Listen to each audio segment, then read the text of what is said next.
And then they turn a point forward, stuck in the road. Time grabbed you by the wrist, direct you where to go. So make the best of this task and don't ask why. It's not a question but a lesson learned in time. It's something unpredictable, but in the end is right. Bennett, daughter of Eric and Donna Bennett, escorted by Jake Danielson. Soraya's favorite high school memory is being named prom queen last year. She loves tacos with hard shells with beef, chicken, and cheese.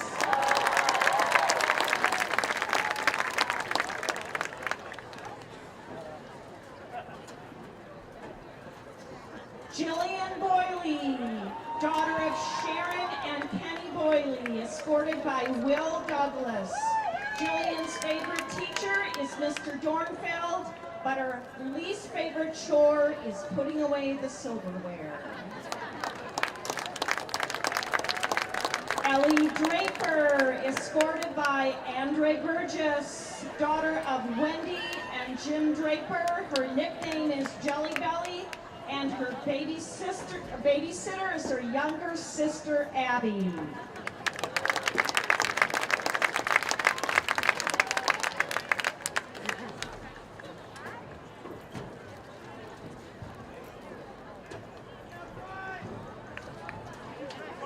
Rosa Dunn, daughter of Bill Dunn and Sarah Damon, escorted by Bryce Marion.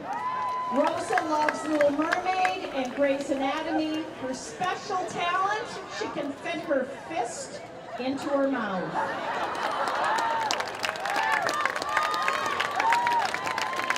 Maya Getchell, daughter of Courtney and David Getchell, escorted by Kyle Rust.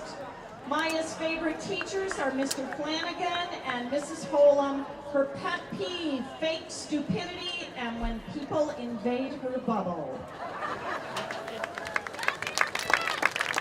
Lexi Jonas, escorted by Chase Blackman, daughter of Kim and Scott Jonas. Her dad is her role model because he has shown her that hard work pays off. Her favorite toy as a child was her Bitty Baby. Ashley Duza, escorted by Griff Zacharias. Ashley is the daughter of Jim and Julie Duza. Her favorite high school memory was beating Chippewa in basketball and snapping their winning streak. Ashley's hidden talent is that she can wiggle her ears. Annalie Kroll, parents Lee and Leah Kroll, escorted by George Hallinan. Her favorite teacher is Mr. Chafee, her advisor for 4 years. She's a self-described clean freak whose favorite quote is from Ellen DeGeneres, "Be kind to one another." Zoe Lewis, daughter of Shannon Lewis and Mike Walk. She's escorted by Dylan Ferreira. Her favorite superhero is Iron Man, but loves the TV series Pretty Little Liars. She sees herself living in New York City in 5 years. Carly Richardson, daughter of Jen and Ken Richardson, escorted by Dominic Simbeko. Her favorite teacher is Miss Miller because she cares about her students. She loves Beyonce and hates when people smack their gum.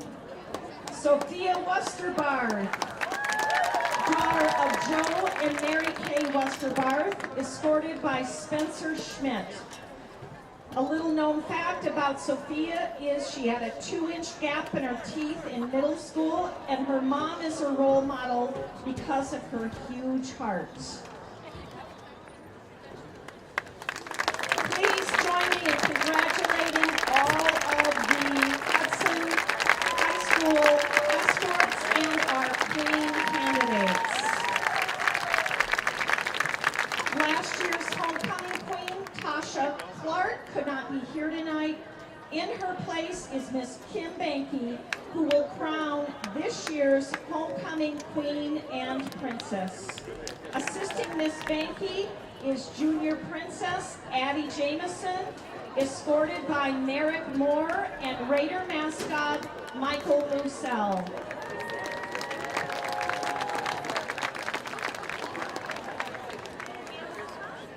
Thank you, escorts. You are now excused, and drum roll, please, for our first princess.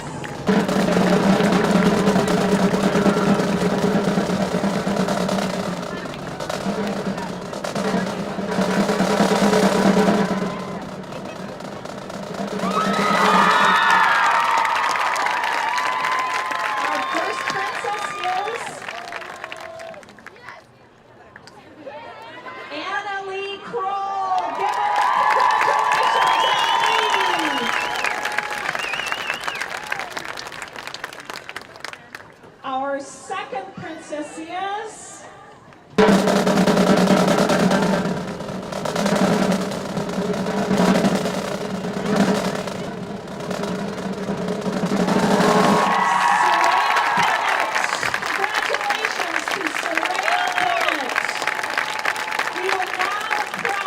Hudson High School's 2016 Homecoming Queen. Drum roll, please.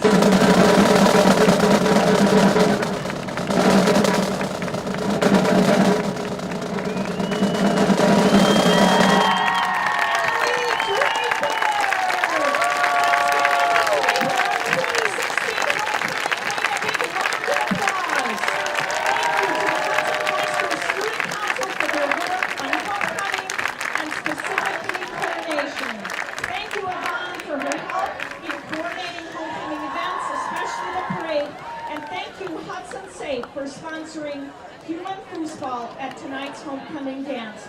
Congratulations, everyone! Roughly, 65, 70 degrees. There's not barely a cloud in the sky. There is not a lick of wind to be had. I mean, you just sit around dreaming of nights like this in the fall. It's a great one here in Hudson. You really do, and we've had some tough weather. We had 2 weeks ago, we had an absolute downpour, a monsoon in the second half against Menominee. And then last week we had rain probably through all of the fourth quarter and even part of the third quarter up in Rice Lake. And then, of course, we opened the season under a lightning delay in Middleton. And then the next week in Arrowhead, that was better, although it was very warm. This was back in August. But so good to have, you're absolutely right, Joe. These are the nights you dream of. When you think of high school football, you get an image in your head, and it's all playing right now.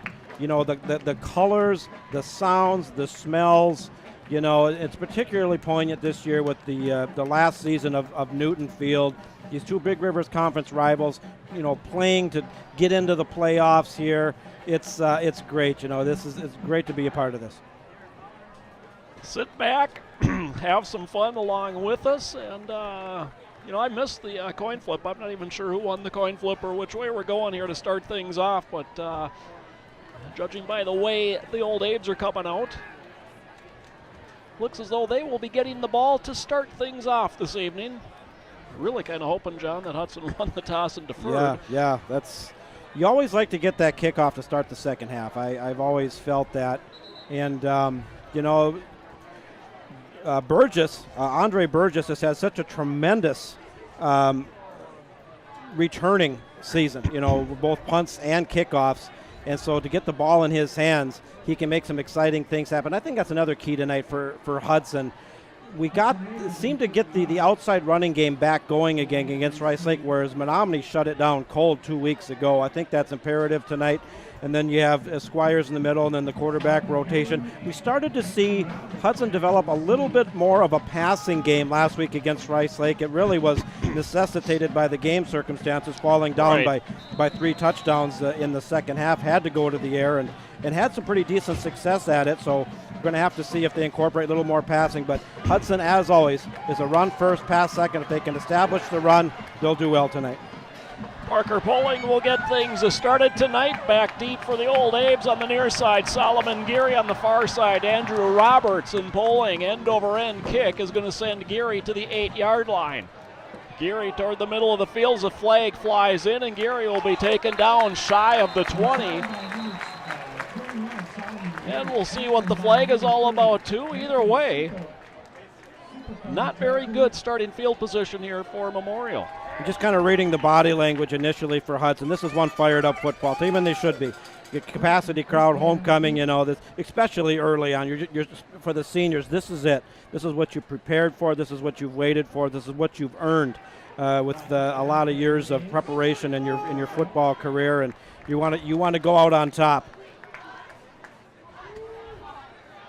And it was an illegal block. Now they're really backed up On the Old Abe, so they will start 1st and 10, and the ball back on their 11-yard line. Their starting quarterback, Keegan Calchera. Behind him, a workhorse, Jack Brown. Brown averaging nearly 20 carries per game, and he gets the handoff here on 1st down, tries the right side, limited success, perhaps a yard gain on the play. It'll be 2nd and 9. And the Hudson defense continuing to do very, very well. They got out-muscled against Menominee. I saw great improvement last week in many facets of the game against a very good Rice Lake team that came in averaging 40-some points a game and did pretty well. And they're getting better every week. 4 receivers in the set. One comes in motion. They hand it off to Brown. Again, tries the right side. Again, with limited success, out to about the 14. Give him 2 on the carry. 3rd and 7 coming up. And John, 3rd down defense has been a bit of an issue here the last couple of weeks. You're absolutely right. And one of the keys defensively is to put teams in a situation where 3rd and long, and then be able to contain it and force a 4th down punt, particularly with their back, deep in their own territory here in the opening drive. Hudson stops them here. They potentially have some good field position. Again, all spread out. Calchera with Brown behind him to the right. They fake to him. Calchera under duress, tosses it out. It's Geary on the reception and undercut beautifully in the open field that time by Jacob Dalton, short of the 1st down. It'll be 4th and about 2. No, it is a 1st down. Ooh, wow. Nice spot there. Just enough for a 1st down. Christmas came early. That was a generous spot. Marked all the way up to the 22-yard line, so a gain of 8, or a gain of 9, rather. Well, to go back to what we just talked about, they did an excellent job putting in the Old Abe's in a 3rd and long situation. The Old Abe's converted it. Handoff, Brown again off the right side, kind of trying to run away from Joey Goodbow, but they end up running right at Isaac Schindler and Malcolm Kavalowski, and they're doing a nice job shutting that run game down here early. Yeah, they are. It's Hudson tradition, but with the exception of the Menominee game, has been very good containing the run. They really have. Cole Goodbow, he's the real deal. 6'4", 230-pound junior, doing very well on his end position. 2nd and 8. Handoff on the jet sweep, hit in the backfield and taken down. Dominic Sittenbeko takes down Geary for a loss on the play, and once again, 3rd and long, loss of 4. Well, here we go. They got the excellent 1st and 2nd down defense and put the Old Abe's into 3rd and long again, 3rd and 12 according to the scoreboard.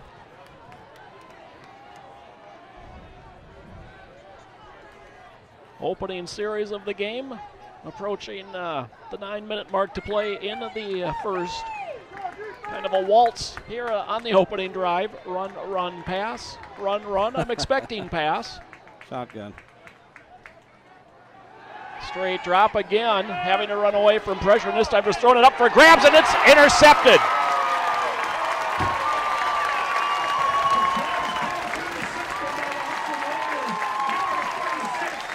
Parker Poling on the interception, and boy, Calchera just threw that one up for grabs. Didn't want to take the sack and probably should have. Well, that's what you do when you put when you put teams in third and long situations. You force them into a passing situation. Excellent coverage that time by the defense. The pressure was there. The pass was kind of a lollipop pass, and Hudson finds themselves in excellent starting field position here in their first offensive possession of the game. 8:44 to play in the first. 1st and 10 Raiders from the 18 of the Old Apes. Handoff, Squires right up the middle. He's got some room, and he bangs his way inside the 10 and falls ahead near a first down. Anderson on the tackle for the Old Apes. And it will be 1st and goal Raiders. Well, Squires just continues to get those big-time yards between the tackles. Handoff again, Squires, and again trying the middle, and gains a couple. It'll be 2nd and goal from the 6.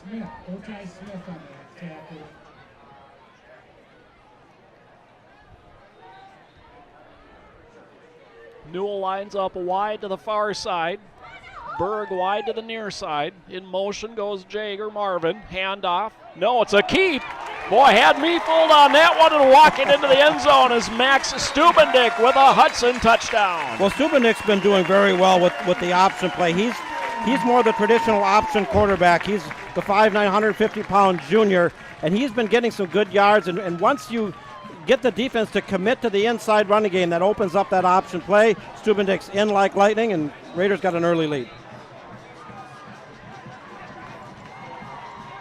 Hilterbrand on to attempt the point after, and his kick is good.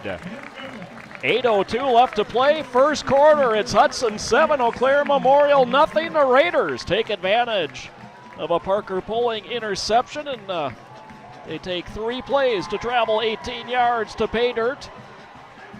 Nice to see the boys get off to a roaring good start, leading 7-0. First lead they've had in the first half since Superior 3 weeks ago. Well, yeah, you know, that's you talked about it in the pregame, and I absolutely agree with you. It's so imperative for the Raiders to start out strong, particularly at home, coming off back-to-back losses. What a great way to start the game, taking advantage of an opponent's mistake, a turnover deep in their own territory, and they made them pay and got the early lead. And actually, I just misspoke. They actually had the lead, but it was so brief last week, I kind of forgot about it. Scoring on their opening possession last week, too. So we'll hope that the trend from last week doesn't carry over to this week. Raiders lead to 7-0. Max Stubendick from 6 yards out, the Hudson score. And Pulling set up the touchdown drive with an interception. He will kick it away again. Geary on the near side awaits at the 10. Roberts on the far side. And it's going to be Geary coming up to the 11 to take it. Again, right up the middle of the field. Geary with a little seam to the 30, 35. Tries to run over a tackler, and it'll be Parker Pulling that takes him down, but not until Geary's all the way out to the 44-yard line. A 33-yard return. Just what the doctor ordered for the Eau Claire Memorial Old Apes after a turnover deep in their own territory, and find themselves down on the road on Hudson's homecoming 7-0 there. An excellent return, got him all the way out to about the 44-yard line.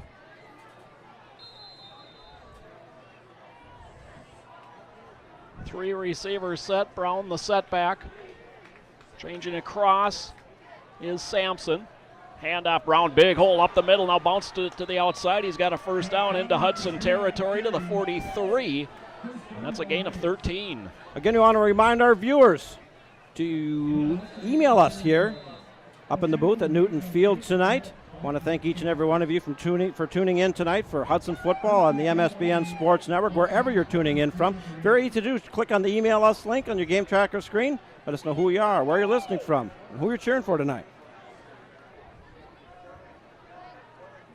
Straight handoff, Brown off the left side, runs through an ankle tackle and then is punished. The first one to hit him was Spencer Schmidt. Evan Dalton came up to finish the job, but Brown a gain of 5 on the play.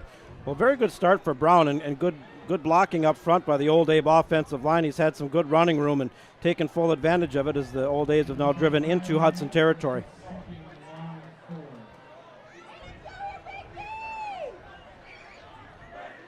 Again, Ryan Frank will split wide to the far side of the field.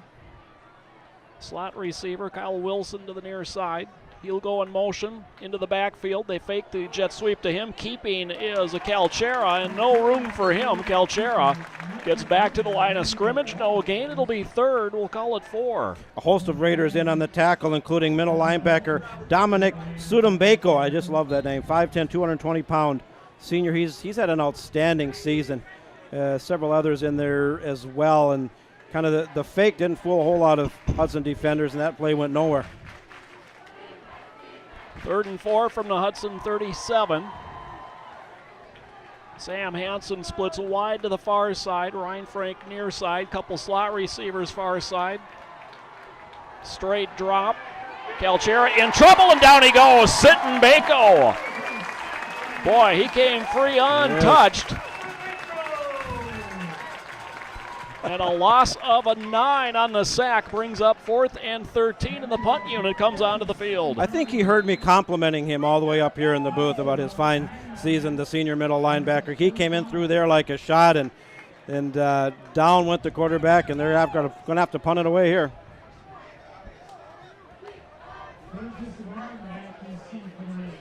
Burgess and Marvin back deep to receive. Adam Tracy, high snap. Tracy can't come up with it, and the race is on. Tracy picks it up, and he is buried back at the 15-yard line. Good night, Irene. Down he went.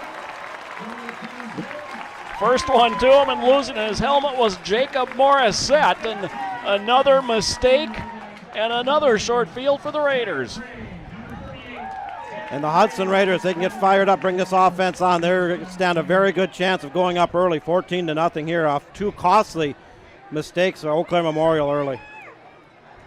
They'll start 1st and 10 from the Old Abe 16-yard line. John, they're starting their starting field position is the Eau Claire 17-yard line. Well, you talk about winning the field position battle. My goodness, that's been a blowout so far on the side of Hudson. Marvin in motion. They'll hand it off to him. Cuts back and then taken down on the backside. Good pursuit there. Takes him down inside the 15, down to the 13, down to the 12, a gain of 4. That being Jager Marvin, the 5'10", 150-pound senior running back, part of the what I call the 1-2 outside punch combination for the Raiders. And they fake to Squires. Keeping that time was Stubendick, and he's hit in the backfield and dropped. They'll give him forward progress back to the line of scrimmage, so a 3rd and 6. And if you're the Old Abe defense, you got to draw the line in the sand. You're running the risk of going down 2 scores on the road. Big down coming up here. Kaiser Hilterbrand in at quarterback.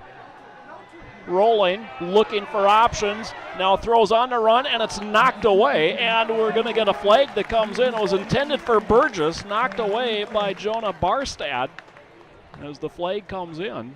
Looks like possibly defensive pass interference. If that's the case, it's going to be a Hudson 1st down inside the, gosh, it'd be inside the 5, wouldn't it? Yeah. Of course, Hudson got burned on a very costly defensive pass interference call last week late in the game against Rice Lake. Yeah, that one really kind of tilted that one back to Rice Lake. Yep. And it is pass interference against the Old Abes.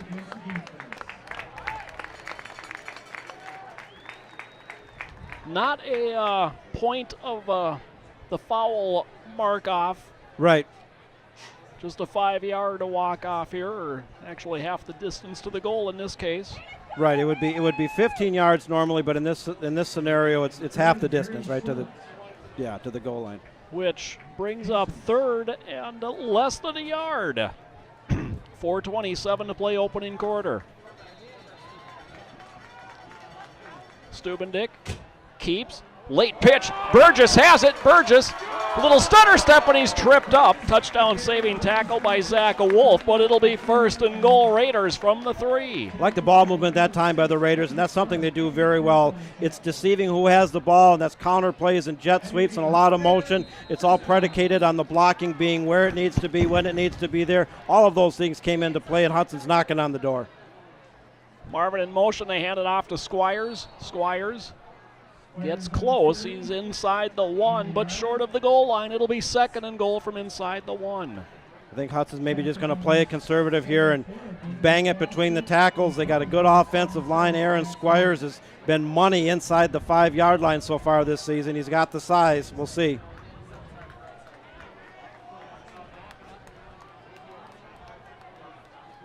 Handoff, jet sweep. Burgess is tripped up. The ball comes out, and they will say he was down. So it'll be 3rd and goal, Raiders. And I thought, like you did, John, keep it between the tackles and let Squires bull his way in there. But 3rd and short, 2nd and goal from inside the 1. Some trickery to be had. Yeah, and Eau Claire Memorial's defense shifted pretty well, and Hudson was very fortunate that wasn't a turnover here. Got to wonder if they're in 4-down territory. 3rd and 1 here, and going out of a shotgun. No, they're going under center. Excuse me. Thought that would have been odd. Stubendick under center. Riley Brown in motion as he is in there replacing Marvin. Brown again in motion. They'll run the option. Stubendick keeps, and he is in. Touchdown, Hudson, 2nd of the night. Well, Max Stubendick, with 2:49 to go in the first quarter, he's poised for an outstanding night. The junior quarterback, for the 2nd time, finds the end zone tonight, and Hudson's an extra point away from taking a 13-0 lead here at homecoming.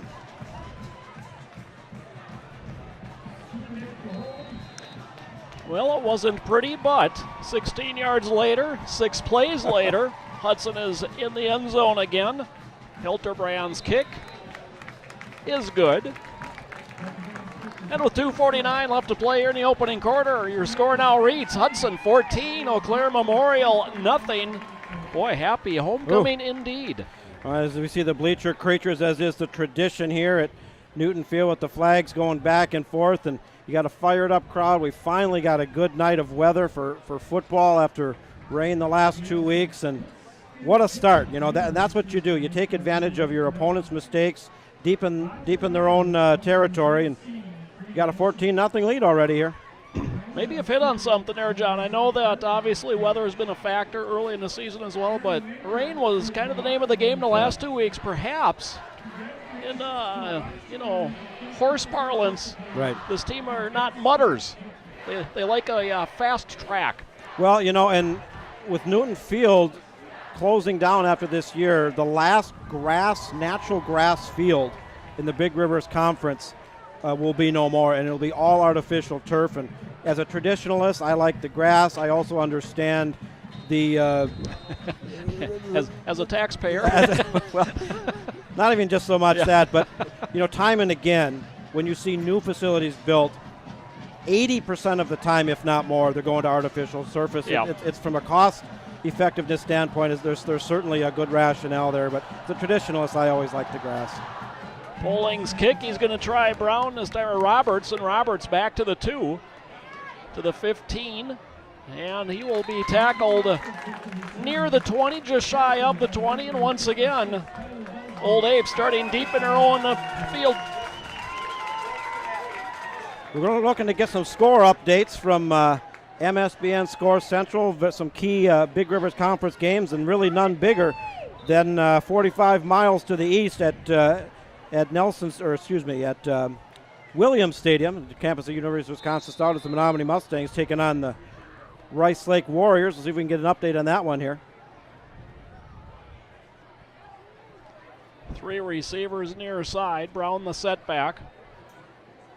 They fake the handoff to him, rolling, throwing, and getting his man. It's Wilson on the receiving end, and Wilson, who came all across the formation, steps out of bounds after a gain of 6. Of course, we'll have the homecoming festivities here at halftime. I know the band's been practicing real hard about their performance. It's so much better than last year. I felt so bad last year with the Hudson Raiders getting brand new band uniforms, and we had a homecoming game against Rice Lake last year, and in a rain and mud. Much better this year. Handoff Brown, he's got a huge hole. He's got a first down. He's out to the 35-yard line. That's a gain of 8, and that'll move the chains for the Old Abes. Well, Brown's the real thing, and he's had some pretty good numbers coming in. They've gone to him time and again and had some real nice runs tonight and picked up the first down there.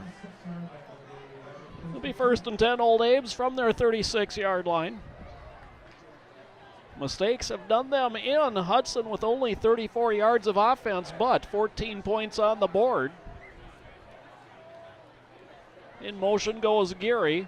Straight keep this time for Calchera, and he can't run out of the ankle tackle, but does dive ahead out to the 40 for a gain of 4. Still looking for our first email tonight. I know we've had some very, very nice emails throughout our season. Of course, MSBN is wire-to-wire coverage of the Hudson football team, home and away, and we've got a lot of people that have communicated to me they enjoy the broadcast and follow it and whatnot, and love to hear from you tonight. And again, thank you each and every one of you for tuning in. Wherever you're tuning in from, shoot us an email. Love to hear from you. Geary and Culleton come to the near side. Geary to the far side. Geary taking the handoff on a little sweep. Geary with a first down, just kind of pinballing off of would-be tacklers. Finally chased out of bounds by Dalton, but that's another Old Abe first down. Well, if you're the Old Abe, you're down in a pretty good hole here, 14-0. We got a lot of football left to go here. We're still 1:23 left in the first quarter, and it's two costly mistakes that have that they find themselves in this hole. You know, you had the botched punt, and then you had the turnover, the interception prior to that, and the Hudson Raider offense took advantage of both.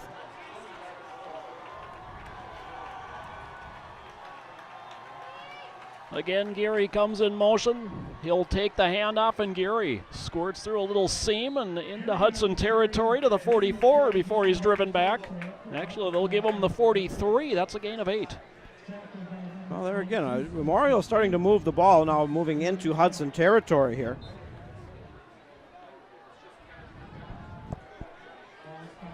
Second and 2 for the Old Abes. We're under a minute to play here in the opening quarter. 14-0 Hudson. It is the final Raider homecoming here at Newton Field.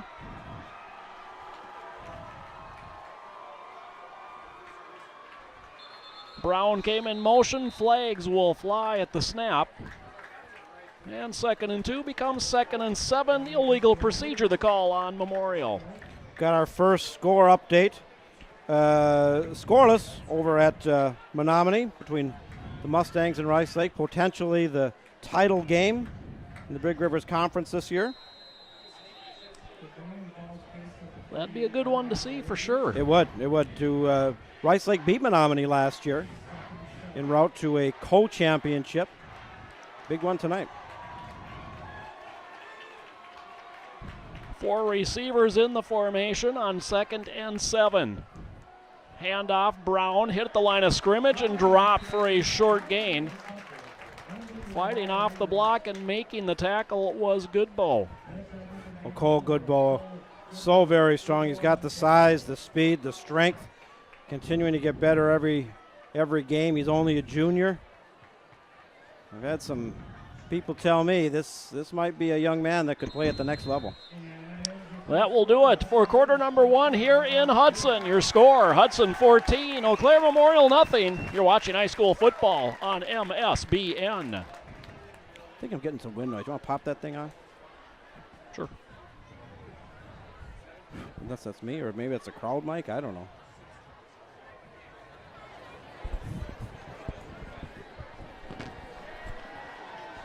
Off the bat. Let's see.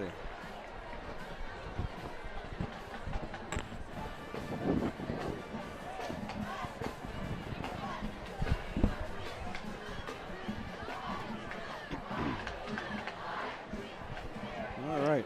Check 1, 2, check. Okay. Yeah. Okay. Well, I lost the thing for that. I don't know. But anyway, that's better. 14-0 Chippewa Falls over Eau Claire North. Shocker there, huh? Which should surprise nobody. I mean, Chippewa's going to come into that game next week 5-2.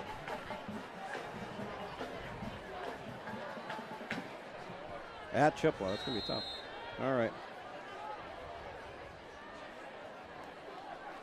And welcome back as we are prepared to begin quarter number 2. The referees are not. Not sure exactly what that delay was for.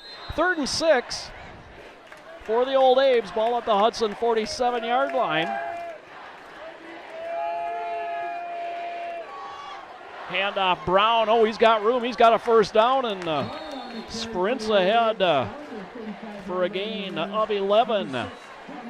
That being Jack Brown, and I like how he runs, low center of gravity, and he's had an outstanding first quarter.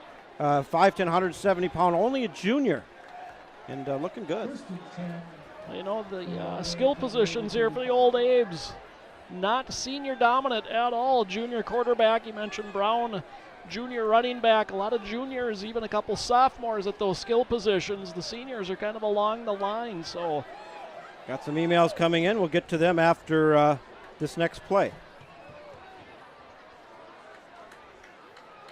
Handoff, Brown caught in the backfield and dropped. Dominic Sitton-Bako, a tackle for loss, sets up 2nd and 11. I want to say hello to Lynette. She says thank you for broadcasting. She's watching the Old Abes from Eau Claire's. We got an Old Abe fan on board tonight. Harry Isak says go Raiders. Grandpa Harry's watching his grandson Josh Fry. Harry's followed us for a number of years with his grandsons Josh and Hunter before him. Harry, good to have you on board tonight. Keep those emails coming in. Hanson, Geary, and Wilson, the 3 receivers left on 2nd and 11. Looking that way, they set up the screen. It's Brown with blockers in front, hesitates, and then runs right into the arms of Spencer Schmidt. Taken down at the 31-yard line.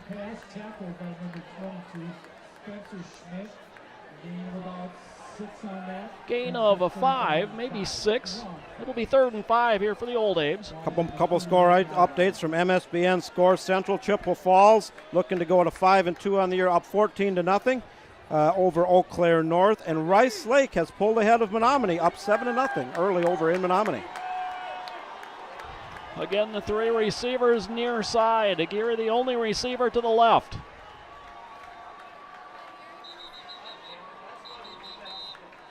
And timeout called by Memorial as the receivers on the near side. A little misaligned and not risking the penalty. Timeout is called. The first of the half for the Old Abe. Stops the clock, 9:59 left to play in the second quarter.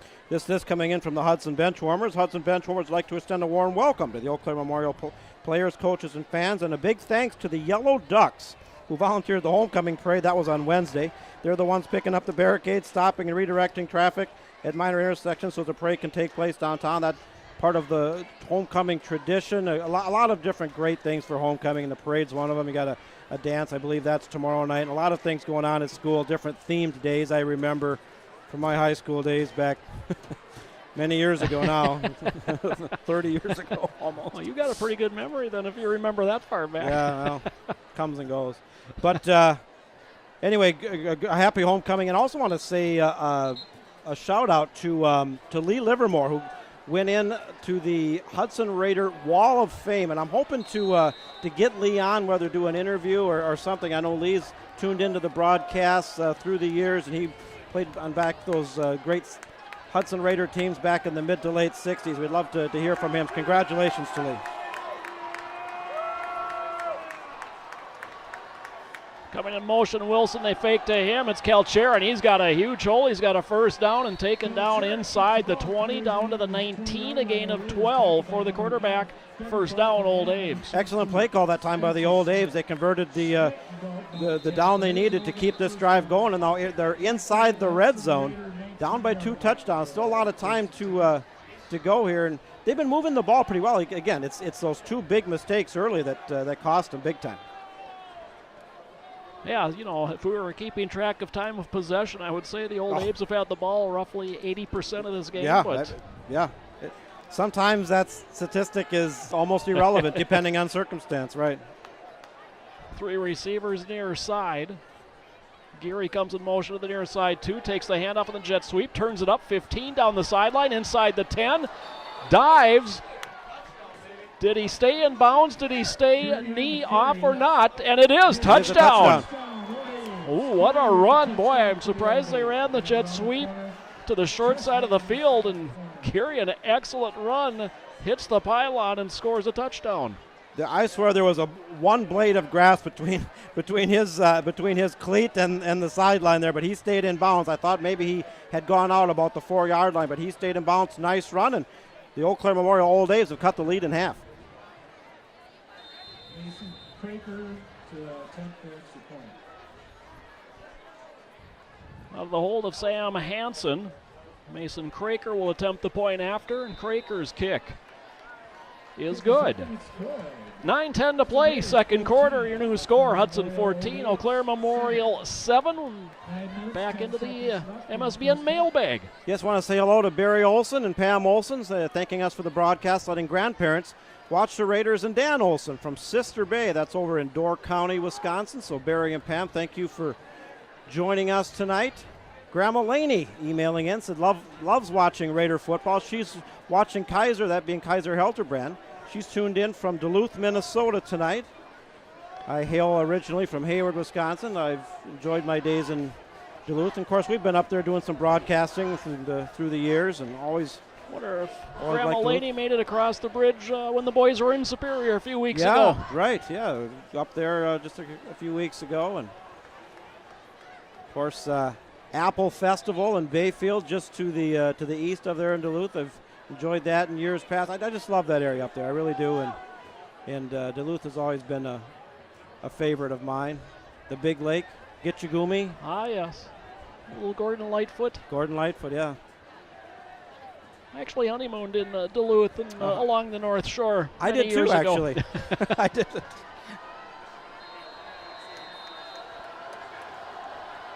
Craker is set to kick it off. Burgess at the far side. Marvin near side at the 5. Await the kick. This one going toward Burgess. He'll take it from the 2.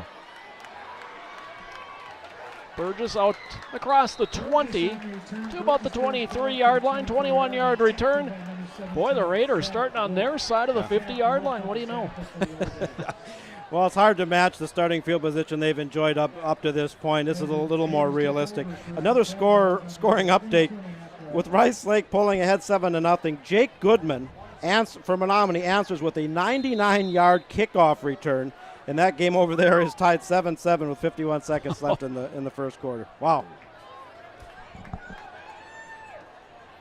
That could go back and forth. That's a good matchup. Certainly could. Marvin in motion, handoff. Squires trying to find a hole, picks his way across the 25 to about the 26. Give him 4 on the carry. It'll be 2nd and 6 Raiders. And of course, Hudson employing that quarterback rotation. They've been doing it all season long with the junior Stubendick and the sophomore Kaiser Helterbrand. It's worked. Again, Marvin in motion. Again, the handoff to Squires, and Squires just bowls his way. Well, to about the 28. Give him the 29-yard line. Gain of 3. 3rd and 3 for the Raiders. Nothing fancy here on the first 2 plays. Just let the big boy see what he can do against a 4-man front. And playing a little closer to the vest, fairly deep in your own territory, at least relatively speaking. They fake to Burgess. Long pass ahead. Diving attempt by Berg is just shy. And it'll be 4th and 3, and the Hudson punt unit comes onto the field. Ooh. I like the play call. It didn't come to fruition, but I like it. Kind of everybody expecting the run, including myself. And they went to the air, and the pass was where it needed to be. It was just maybe an inch too far, perhaps, but exciting nonetheless, and the Raiders got to punt it away. And Evan Dalton will do that for the Raiders. Back to receive it for the Old Abes is Kyle Wilson. Dalton, a nice spiraling kick. Wilson tells everybody it hit one of the Old Abes, and Hudson jumps on it. This should be Raider football. Now the Old Abes say they have it. Raiders were the first one to it. There's definitely a scrum down there. It's who's going to come out on top. And it's Raider football. And the third crucial error tonight for the Old Apes. It'll be 1st and 10 Raiders from the Old Abe 36-yard line. The second time the Old Abes have turned it over, and the communication probably not what it should have been there from Wilson to let his teammates know, just vacate this area. Right, and that's something you'd practice over and over again. That's if it just glances off your shoe, it's a live ball, and that's basically what happened there. Another key Old Abe mistake. Second man through Burgess. He's got some room, runs away from one, tries to cut back, spins his way inside the 25 down to the 23, a gain of 13 and a Hudson first down. Is there two more exciting runners than Jagger Marvin and Andre Burgess? To me, there isn't. They're not very big. One's 150, one's 160, but they both move. They can cut and turn it on. They can get up to full speed very quickly. They're sure fun to watch. Logan Nelson kind of hobbled his way back to the sideline. Hopefully nothing too bad there. Carson Madigan replaces him along the line as Marvin comes in motion. Handoff Squires. And Squires a short gain to the 20. Give him 3. It'll be 2nd and 7, Hudson. Keep those emails coming in. We've had some nice emails. Love to hear from you on this beautiful Friday night and homecoming night here in Hudson, Newton Field. Raiders lead 14-7, 7:15 to play in the second. Burgess in motion. They'll run an option, and Stubendick ran out of the first tackle, but there to trip him up and make sure he stays down was Benjamin Foster. A loss of a 5 on the play. Well, the Old Abe defense definitely had the upper hand on that one. Now Hudson forced into a 3rd and long situation. Are they going to Kaiser Helterbrand is in. They usually set this up out of it, bring him in. He's more of the passing quarterback out of a shotgun. We'll see. There he goes. Trips left, looking that way. Helterbrand throws, and it is knocked away, incomplete. Intended for Ben Carls. Well, Zach Wolf there defensively. That was broke it up. He must have got there the absolute nanosecond the ball arrived. We'll leave it at that. Field goal unit coming on for the Raiders. Kaiser Helterbrand out of Stubendick's hold. Sets up for a 42-yard attempt. No wind here tonight, so certainly not an issue. Helterbrand's kick certainly long enough, but it sails wide to the left. No good. 6:25 left to play here in the first half. It remains 14-7 Hudson. Well, the Raiders unable for a 3rd time tonight here in the first half to take advantage of an Old Abe mistake. The 14 points they put up both came off an interception and then a botched punt. And this was a turnover on another punt. Raiders had decent field position but weren't unable to do anything with it, and ball's turned over to the Old Abes. I want to say hi to Bart Germain emailing in. He says Germain Pool and Country Club in North Hudson has 4 alums in the house. Bart, Marine, Julian, and Brock. They say go Raiders. P.S. Sad to see this fine field being retired. It's a shame. A keeper here, Kelcher, in all sorts of trouble, and finally taken down at the line of scrimmage.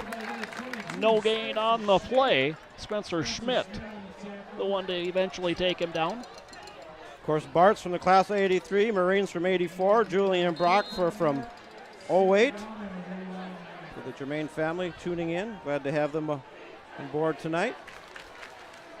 Yeah, there's a part of me that's really going to miss Newtonfield. I live right by it, and all good things must end, and we'll see what the new digs are next year.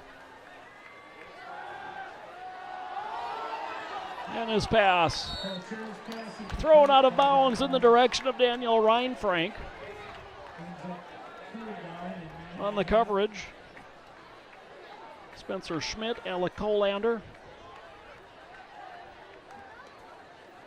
Spencer Schmidt I've gotten to know a little bit. He works at the gas station just down from my house, and have chatted with him with football. And Dominic Siddenbankel works down there as well, and some others. And seem to be pretty nice young men. They're certainly enjoying a good season. 3rd and 10 for the Old Abes. That was the first incomplete pass thrown by Calchera, who will throw it again, trying to roll away from the pressure, gets away from one, spins away from pulling, and then it's actually caught by a lineman as it pinballed around, and Logan Irvine had every lineman's dream. The ball in his hand and green field in front of him. Just couldn't take advantage and ends up a 2-yard gain. Wow, that was quite a play. We saw a lot of drama on both sides that time, and spins away from 2 tacklers and launches the pass and bounces off one, and Gabe's get it but unable to convert it. That's a Boy. Cool one to watch anyway. Yeah. Entertaining. You know, safety blitz at times. Spencer Schmidt came free. Parker Poling nearly had a sack, and Schmidt came back, forced that pass straight into a defender. I think it hit Dalton in the face mask in the chest. And Spencer Schmidt confided in me that they were going to throw some few defensive wrinkles, and that was one of them right there. A good snap on the punt. Not much of a kick here. Short kick. It's going to be Marvin, a fair catch at his 45-yard line. Raiders again in good field position. They lead at 14-7. 4:46 left to play here in the second quarter. Of course, the Raiders next week on the road over to DeRay Field against the very tough Chippewa Falls Cardinals. You can catch the action right here on MSBN. And then, believe it or not, the regular season finale 2 weeks from today. And what a more fitting opponent to close out a regular season and the final year of Newton Field than the Little Brown Jug game against the River Falls Wildcats right down the street. Marvin in motion, straight handoff. Squires a big hole. He's got both arms wrapped around that ball as he rumbles into old Abe territory, a gain of 8. Bob and Gene Sampson emailing in saying nice work on the broadcast, guys. Thank you. They're tuning in from Tampa, Florida, watching their nephew, Cormac Sampson. Turnovers are killing the old Abe. That's absolutely right. 3 key turnovers. A 2 and then the muff punt. Absolutely right. Really hurting the Abe so far. Burgess in motion, handoff Squires. I think he's Near got the it. first down stick, and it looks like they'll mark it inside the 45. That will be enough for a Hudson first down. Was down in Tampa back in April. I worked, John Reed and I, who does the camera for the River Channel, went and did some work for the NHL Network for doing the Hobie Baker Award from the Tampa Theater back in April. That was an interesting experience. Thanks for the invite. It's in the mail. Yeah. And this one, not good from the word go for the Raiders. Cole Danielson dropped in the backfield, loss of 3 on the play. Of course, Cole Danielson, the sophomore, he's been getting some periodic looks, of course, with the trio of Marvin, Burgess, and Squires. He hasn't seen a lot of action, but he's had some good runs. 2 tight ends set here on 2nd and 13. Marvin in motion, handoff. Squires races through a hole and down to about the 42-yard line, a gain of 6. We'll make it 3rd and 7 for Hudson. Just good power football there. The blocking was very good. Opened up a great running lane, and Squires shot through. Again, Squires is a big kid. He's comes in at 6'1", 185. Lowers his shoulder. He's a load. Hilterbrand in a quarterback, flush from the pocket, giving direction, throws downfield, and it is intercepted. And coming back upfield is Solomon Geary, and Geary knocked out of bounds. Receiver was open, just underthrown that time, and Old Abe's will take over with 2:58 left in the first half. Aunt Rita emailing in. She says, way to go, Spencer Schmidt. She's so proud of you. That one coming in from your Aunt Rita. And Spencer Schmidt, of course, one of the senior captains, defensive back for the Hudson Raiders. And the Raiders had their first turnover tonight, and the Abe's got pretty decent field position, starting out in their own 30. Still a 14-7 game.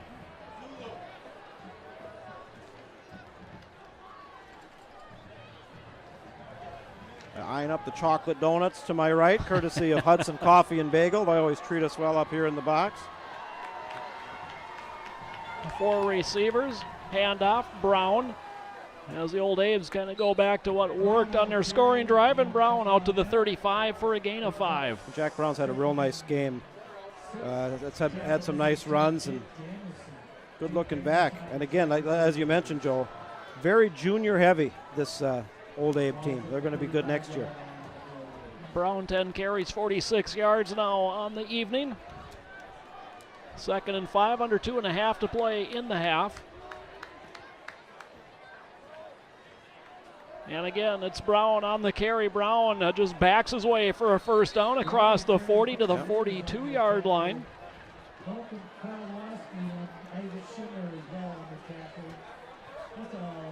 You teach your running backs a number of things for fundamentals, and one of them is a low center of gravity and keep those legs pumping. And that's exactly what Jack Brown did very well that time. On pure strength, he got that extra 2 yards for the first down. 3 receivers left now. Wilson in motion that way too. He'll take the handoff on the sweep. Wilson down the sideline, cuts back into the middle of the field, is taken down as boy. All sorts of Hudson bodies flying around there. It's a big gain and another first down for the Old Abe's. Well, the Old Abe's got something going here coming off that interception fairly deep down in Hudson territory. And they're trying to replicate what Hudson had done to them earlier in the game by taking advantage of a Raider turnover, and they got a good drive going. 21-yard gain to that time for Kyle Wilson, another junior in that skill position. 1st and 10 from the Hudson 37. Straight drop. Calchera under pressure, and down he goes. Sacked back at the 45-yard line. Tanner Gray getting the sack for Hudson. That being Tanner Gray, 5'9", 200-pound senior. They came with a pretty good blitz package that time, and they were doubling up Goodbow on the other side, and Tanner Gray got in. The Abe's are backed up now. Second sack of the night for the Raider defense. Sets up 2nd and 18 for Memorial. Straight quarterback run here, and Calchera darts through the line and gets everything back and then some as he sprints ahead to about the 32-yard line, and a timeout is taken here by Memorial. Their second stops the clock with 51.9 seconds left in the half. Jace LeBout, a 43-yard touchdown pass has pulled Menominee ahead of Rice Lake. 14-7, 8 minutes left to go in the second quarter in that one, that being over at Williams Stadium on the campus of the University of Wisconsin Stout. Possibly a championship matchup there, although we've got 2 weeks in the season left. Chippewa Falls still has a lot to say about that. They end the season against Menominee. But if Rice Lake was able to come out of there with a win tonight, and Chippewa Falls is up on Eau Claire North, and they should probably win that if logic holds, you would have a 3-way tie for first. And if Menominee is able to hold off Rice Lake, they're really in the driver's seat at that point. And that makes the game next week with Hudson going to Chippewa Falls even bigger for the Cardinals. Yep, no doubt about it. Old Abe's with 1 timeout remaining. They have it 3rd and 6 from the Hudson 33-yard line.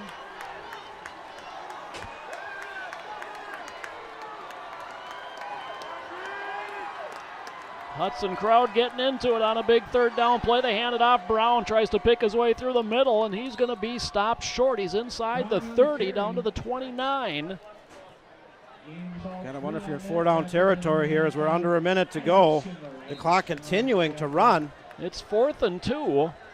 Hudson gets the ball to start the second half. Offense is going to go for it here. Memorial choosing not to use their timeout. Interesting. Handoff, Brown. Hit, dropped. He's short, and Hudson's going to take over on downs. Interesting play calling there. They weren't in field goal range. I mean, depending on your, the strength of your kicker there, and they did not call a timeout. They did have 1 remaining. Hudson's going to take over. They're probably going to just take a knee and go into halftime with a 14-7 lead. 21.3 seconds left. Hudson does have all 3 timeouts, but not necessarily set to pass their way downfield, shall we say? Yeah, well, sometimes you can position yourselves where you're going to take a knee or just bang it between the tackles, do a play action, hit somebody on a deep post fly pattern. We'll have to see. Hilterbrand is the quarterback. There it is. 3 receivers left. His last pass intercepted. They're bunching 3 of them.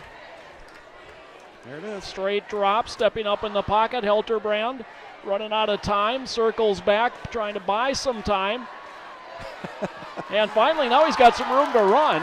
Hilterbrand has a first down, stays on his feet down the sideline. Play comes in as Hilterbrand is chased out of bounds with 3.1 seconds left, but that play probably not good news for Hudson. And I'll tell you what, I don't know what probably a hold on Hudson, I'm guessing. And if that didn't look like a young Fran Tarkington, I don't know what did. Yeah, was impressive to keep that one alive. Yeah. There was a block in the back on Hudson, so coming back anyway. negate what was a very athletic, 32-yard run approximately that took 18 seconds off the clock. So one final play here in the half. Just another injury update. We'll get to that after this play here. Again, 3 receivers left. Hilterbrand, straight drop. And a holding penalty here on Hudson will end this half one way or the other as Hilterbrand puts it on the ground. It's picked up and carried a little bit further by Squires. Entertaining the last couple of plays in the half for sure. That's entertainment value, if nothing else. I guess that's more entertaining than taking a knee and just running it out. The result's the same. We are at halftime here in Hudson. Your score, the Raiders 14, Eau Claire Memorial 7.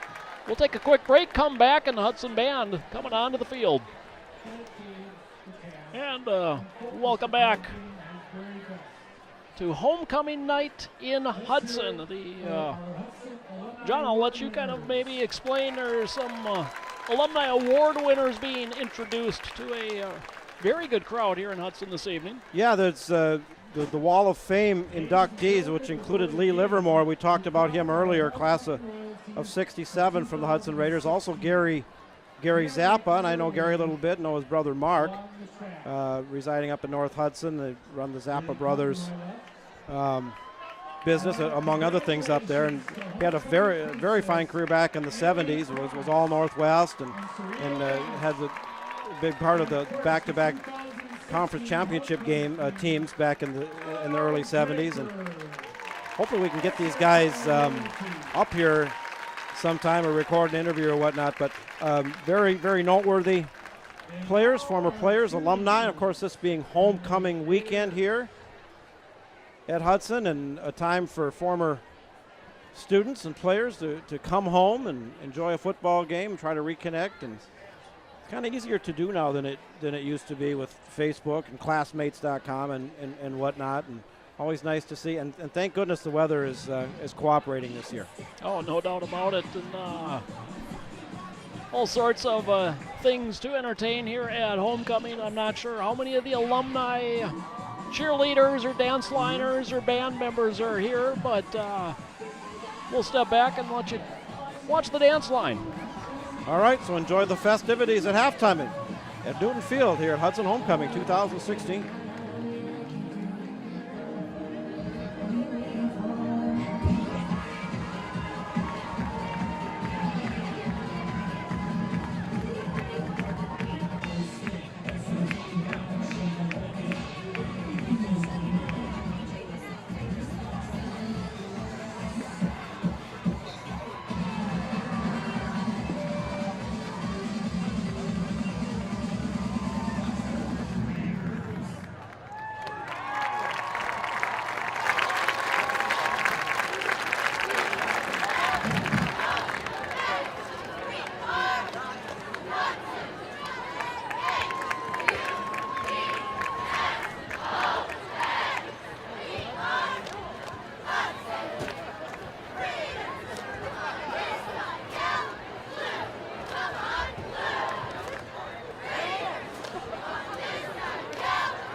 And now, for your halftime entertainment, please welcome the varsity Red Airs dance team. Tonight's routine is choreographed by the seniors.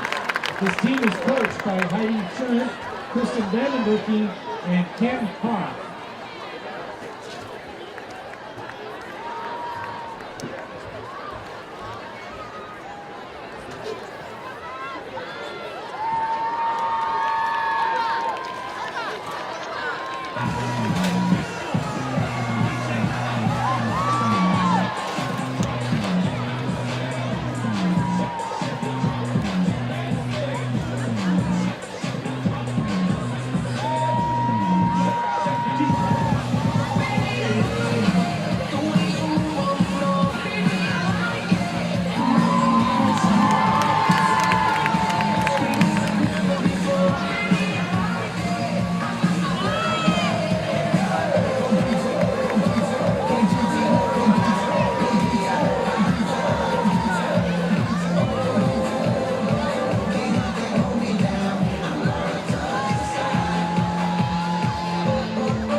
Let's hear it for the Hudson Raiders. And we will be doing the high gold after the band here, so hold on to those tickets. Ladies and gentlemen, please welcome to the field the Hudson High School Marching Band. The 2016 Hudson Marching Band Show, entitled Homefront, is a journey through history and utilizes music from the Civil War, World War II, and Vietnam War. Musical selections used in the full show include When Johnny Comes Marching Home, Sing, Sing, Sing, and Let It Be. Watch the story develop in each song as three young couples deal with a loved one going off to war. Our final selection brings a conclusion and closure to each chapter of the story.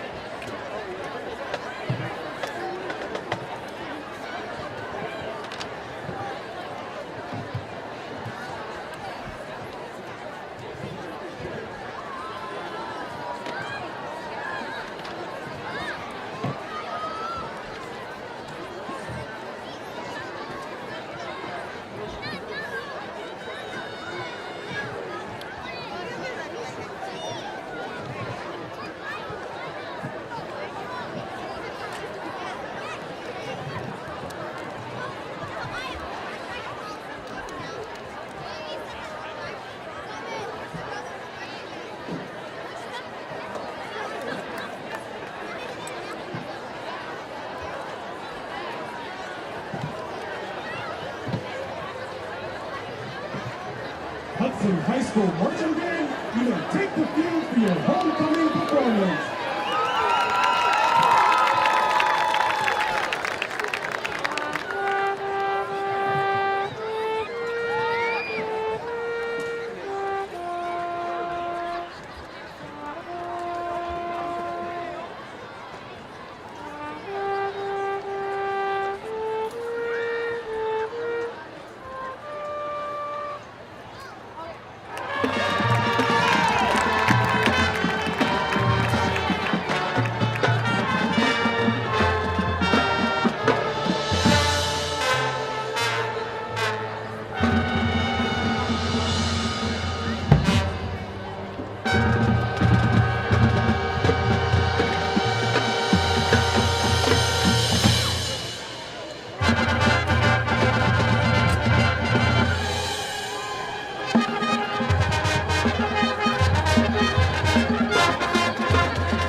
have enjoyed tonight's performance at Homecoming, and thank you for your support of the band.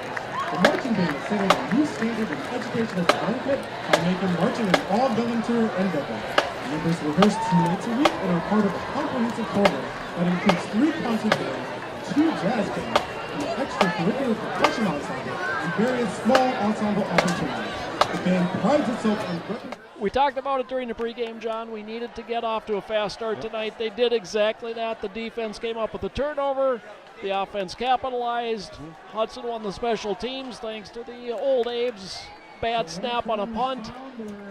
You know, unfortunately, you kind of look at it and think it'd be nice to be up 2 or 3 scores the way that first half went. But, hey, it's 14-7. You're getting the ball to start the second half, and teams are on the field. We're ready to get things rocking and rolling. Another quick update with the Menominee Rice Lake game. It's halftime over there, and Menominee, after being down 7-0 early, have scored 21 unanswered points. Went into halftime up 21-7 over the Rice Lake Warriors.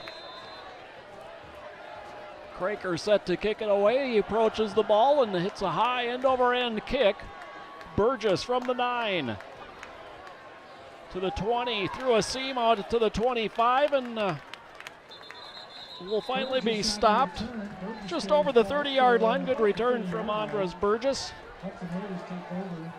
Tackled by number 13, Levi Smith. Levi Smith on the tackle. Well, it starts now. I mean, it's anyone's ball game, and you know, we saw some good things offensively, but we only ran 18. You said 18 offensive plays. Yeah, that isn't a whole lot for the half. And bottom line is we're up 14-7, but definitely something to build on here. None of those plays were handoffs to Aaron Squires. He is the fullback. He had 40 yards rushing. Here comes carry number 10. And a gain of about 3 for Squires. Gain of a couple on that tackle by number 32, Adrian Krajewski. Hudson, again, kind of that hurry up, no huddle offense. They've done it all season long. They've done it for years. When they really get it rolling defensively, it's hard to adjust to, as Stubendick under center.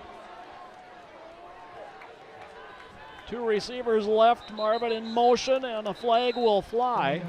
Wonder if delay a game.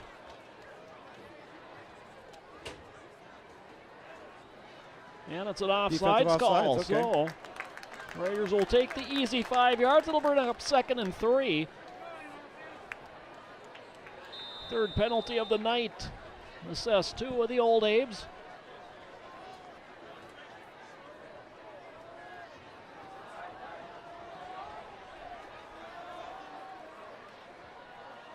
Hand off Squires. He's got a first down as he spins, and the ball is taken away from him, and going the other way for the Old Abes is Otan Smith. And the turnover is now 2 aside, and it's the Old Abes in great field position. 1st and 10 from the Hudson 26. Well, it's just like the Old Abes had the key penalties deep in their own territory in the first quarter. Hudson coughing it up here.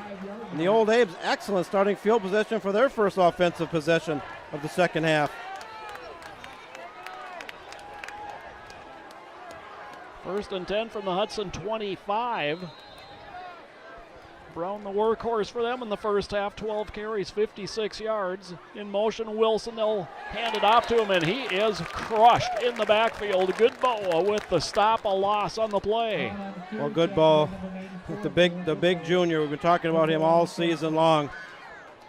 He's got the speed to break through, and he's got the size to go through you. He got in the backfield that time. He's just a junior, 6'4", 230 on the roster. I'm sure he's adding to that muscle mass as we go. 2nd and 12 for the Old Abes, 3 receivers left. Ryan Frank, the lone receiver, near side. Wilson in motion. They fake to him, straight keep Calchera, and Calchera gets back to the 25. He gains the 2 lost on the previous play. It's 3rd and 10. Looks like somebody was calling a timeout here. No, I guess not. Well, again, the Hudson defense forcing Memorial to a 3rd and long, 3rd and 10 here. excellent field position, maybe in field goal range here. It depends on the, in high school always it's a very chasm between the good kickers and the poor ones. A big down nonetheless either way. A tightly packed trio to the left side. Brown offset. Gary in motion to the left.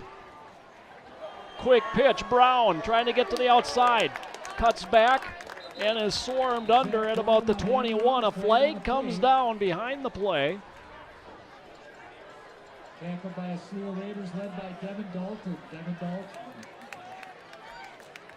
Looks like this might be against Eau Claire, maybe on a hold.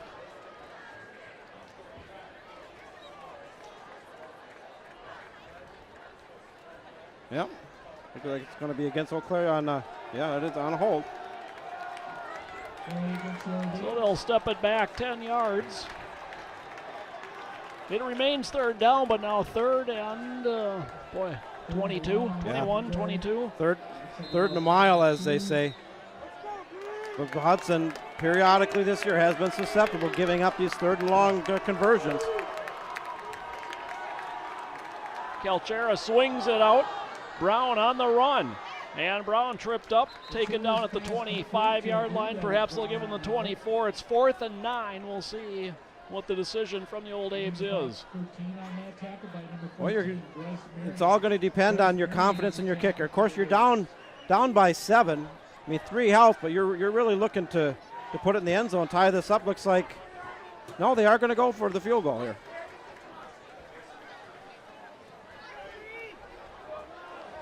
So Mason Craker puts the kicking tee down at the 31, a 41-yard attempt. Sam Hansen is the holder. Tyler Nichols the snapper.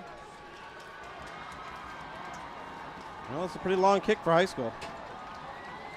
Low snap gets set down, and Craker's kick is long enough, and it is good. Ooh, that's money. So Craker hits from 41, and with 8:34 left to play in the third quarter, your new score, Hudson 14, and Eau Claire Memorial 10. Well, we thought these two teams were pretty evenly matched coming in, identical records, and the playoff implications aplenty factoring into this game. And Hudson looked like they were going to run away with this thing early with an early 14-0 lead before the seats even got warm, but Memorial has fought their way back into it. Now it's 14-10. Well, and with about 8.5 left here in the third quarter, if you're a Raiders fan, now is the time to go on one of those patented 75-yard drives, milk some clock, and just kind of put the momentum back in your court. Well, offensively, they haven't really gotten into a rhythm tonight. They haven't had to. They had such short fields on their two scoring offensive possessions. They had the interception deep down in Old Abe territory at the tail end of the second quarter, and you're absolutely right. Just get that running game going and chew up some clock and convert some first downs. Burgess chased to the sideline at the 8. Angles out, tries to cut back, runs through an ankle tackle, but that allows the pursuit to get to him. 13-yard return out to the 21. That's where the Raiders will start, leading 14-10, 8:26 to play in the third. I'll say hello to my father, Victor. Of course, he was on board with us up in this game against Superior earlier this year, and always likes to do one game a year, listening in back home, and Raider fan, high school football fan. We get a lot of high school football fans that tune in, and people around town say they really enjoy the broadcast. They just like good high school football. They're fans of the Raiders, and big crowd on hand here tonight. Marvin in motion, they'll hand it off to him. No, it's kept by Stubendick, and he is a trip down at the 27-yard line, just kind of sticking a leg out there really to make the tackle with Zach Wolf. Well, it's kind of the classic option running attack that Hudson has employed for a number of years. Of course, their coach Adam Cowell is a former wishbone option quarterback in his playing days, a big believer in that. Hand off to Squires, and Squires reaches ahead to the 29. That's going to be short of a first down. It'll be third and about a yard for Hudson. Getting quick to the line. The plays are coming in fast. We haven't seen a lot of the kind of jet sweeps and things. We have seen some counter plays, some quarterback option plays. They've gone to the air a few times. See what they do here, 3rd and short.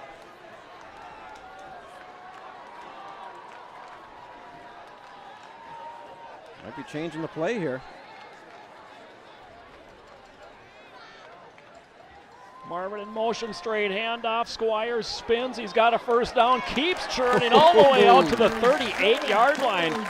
Oh, a gain of 10. That's a Hudson first down. And Aaron Squires, the junior, 6'1", 190 pounds, has been doing it all year long. You know, Burgess and Marvin are much kind of the more exciting runners. You know, they're smaller, quicker, faster. But the meat of the running attack is Aaron Squires between the tackles. Burgess on the carry. And Burgess out to the 44-yard line, picks up 6. 4th carry of the night, 22 yards for him. And once again, Logan Nelson going to hobble his way to the Hudson bench. As they get set, 21 games on the MSBN Sports Network tonight, including the showdown in Menominee. Menominee Mustangs taking on the Rice Lake Warriors. Menominee up 21-7 at half at last time we checked. And which should surprise nobody, Chippewa Falls all over Eau Claire North, 35-7.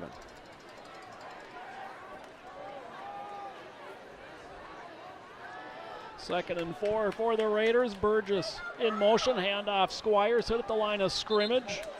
Falls ahead across the 45, just shy of the 47-yard line, a gain of 2. Brings up 3rd and 2 for the Raiders. This is kind of the prototypical Hudson drive. You know, you gain the whole by the parts. 4 yards at a crack, 5 yards at a crack. Maybe you throw in a jet sweep and get 8 or 9. You know, periodically going to the air, trying to keep the defense honest. It's working. Danielson came in motion. Squires the handoff. Yeah, Squires is slow getting up on that one. He took some hard hits. Gains a yard, brings up 4th and 1. No hesitation at all from Adam Cowles. The offense lines it up. 4th and a yard in their own territory. Handoff Squires. He's got a first down and into Old Abe territory. Fumbled the ball, but falls on it for a Hudson first down. And he's feeling the effects. Yeah. That was carry number 16 on the night. He's having a heavy load, and that there is something dominating about just running it down your opponent's throat between the tackles. The option, Stubendick cuts back. He's got a first down and taken down at the 31-yard line, a gain of 17. And when Aaron Squires consistently gets those tough 4 and 5 yards between the tackles, that's what opens up plays like that. It brings the linebackers in. You go outside. The speed is there. Excellent quarterback option run that time by Stubendick.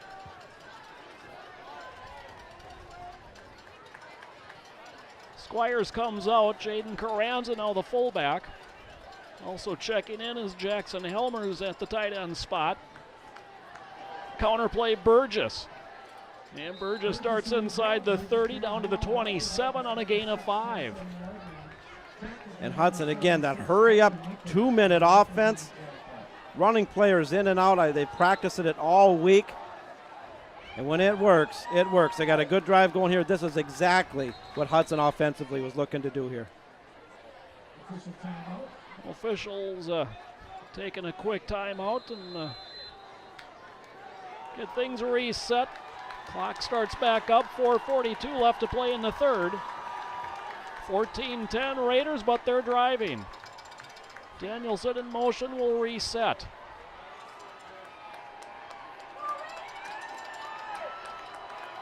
Burgess in motion, they'll run the option. Stubendick keeps first down and more. Stubendick is down to the 10-yard line, a gain of 17. First down Raiders.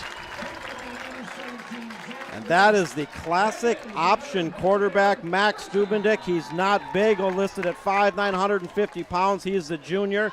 And that, ladies and gentlemen, is how the option running attack works. The defense has to commit either to the quarterback or the pitch man, and that opens it up, and away he went. Squires checks back in. Handoff right up the middle. Aaron Squires, and not much there. Gets to the 10, short gain. Hudson can gain a first down without scoring. It would be highly unlikely they do that. Well, this is anyone's ball game right now. Of course, Hudson with that early 14-0 lead, and Memorial's put 10 points up. Of course, Hudson did have that missed field goal earlier in the game. Again, Danielson, the motion fake. Goes in motion again. Option. The pitch. Danielson to the goal line. In. Touchdown, Raiders. Wide open. That was an excellent offensive drive. It ate up a lot of clock, primarily on the ground. I think exclusively on the ground. I don't think they went to the air that time. That is Hudson Raider football, and the Eau Claire Memorial defense is completely on their heels. We're an extra point away from a 21-10 lead. Well, what was that, a 79-yard drive, all on the ground. I believe it took 9 plays as Helterbrand knocks the extra point through. It takes 5 minutes and 18 seconds off the clock. And with 3:16 left to play in the third, your score, Hudson 21, Eau Claire Memorial 10. Well, as the bleacher creatures go with the flags, homecoming here in Hudson, a beautiful night, some 60 degrees. I'm showing 65 degrees. I don't think it's 65 degrees anymore, but it's definitely very comfortable. You know, in a fall filled with rain, and especially 2 weeks ago, there was enough rain in an hour there, a month's worth of rain in about an hour and a half 2 weeks ago against Menominee. A beautiful fall day. October's here, of course. You know, looking at the sports scene and in Wisconsin, Green Bay has the bye week, coming off a home win against Detroit. Of course, Joe, you're a Viking fan. A very good win on the road against the Carolina Panthers on Sunday. The defense looked excellent. The Wisconsin Badgers, an excellent win on the road against Michigan State. Minnesota's undefeated. They go to Penn State tomorrow, and Wisconsin's got a big showdown game against Michigan. The Major League Baseball season wrapping up. Some pennant races still to be decided. What a great time of year. I love this weekend. Yeah, it's full, chock full. And it's starting off good here in Hudson. Polling line drive kick. Going to roll all the way through. Taken by Roberts at about the 15. Roberts will be tackled out at the 27. A 12-yard return. Old Abe's 1st and 10 from the 27. Needing an answer to try to keep up with Hudson right now. Well, yeah, and with that time-consuming drive, that's what Hudson needed. You know, those drives where you're getting, you know, consistently 5-6 yards on the ground, and you're eating up, 6 minutes. You got to remember high school football, 12-minute quarters, not 15. And, if you put a 6-minute drive together, that's half the quarter. Yeah.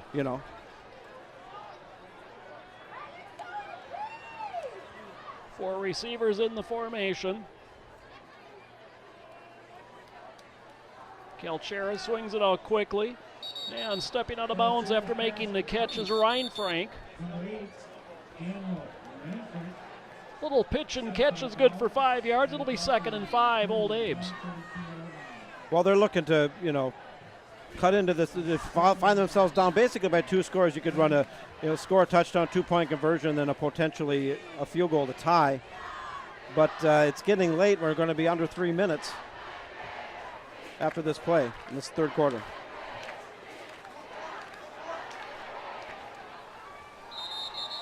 And some confusion defensively will cause Hudson to call their first time out of the half. Stops the clock with 3:07 to play.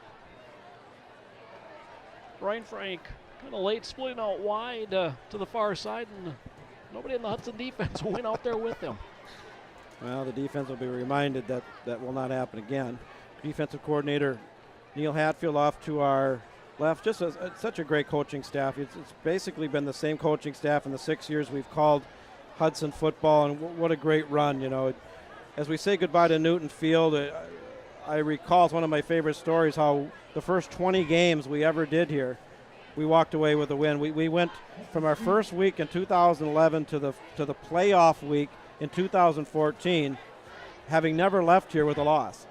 And then that's the more you think about it, it's a very, very impressive streak. So we played some very good teams, and what an exciting run. Hudson having a very fine season again this year, and you're sad to see Newton Field go, but looking forward to that new field next year. 2nd and 7. Calchera keeps, and he's strung out and taken out of bounds at about the 38-yard line. That should be enough for an Old Abe first down.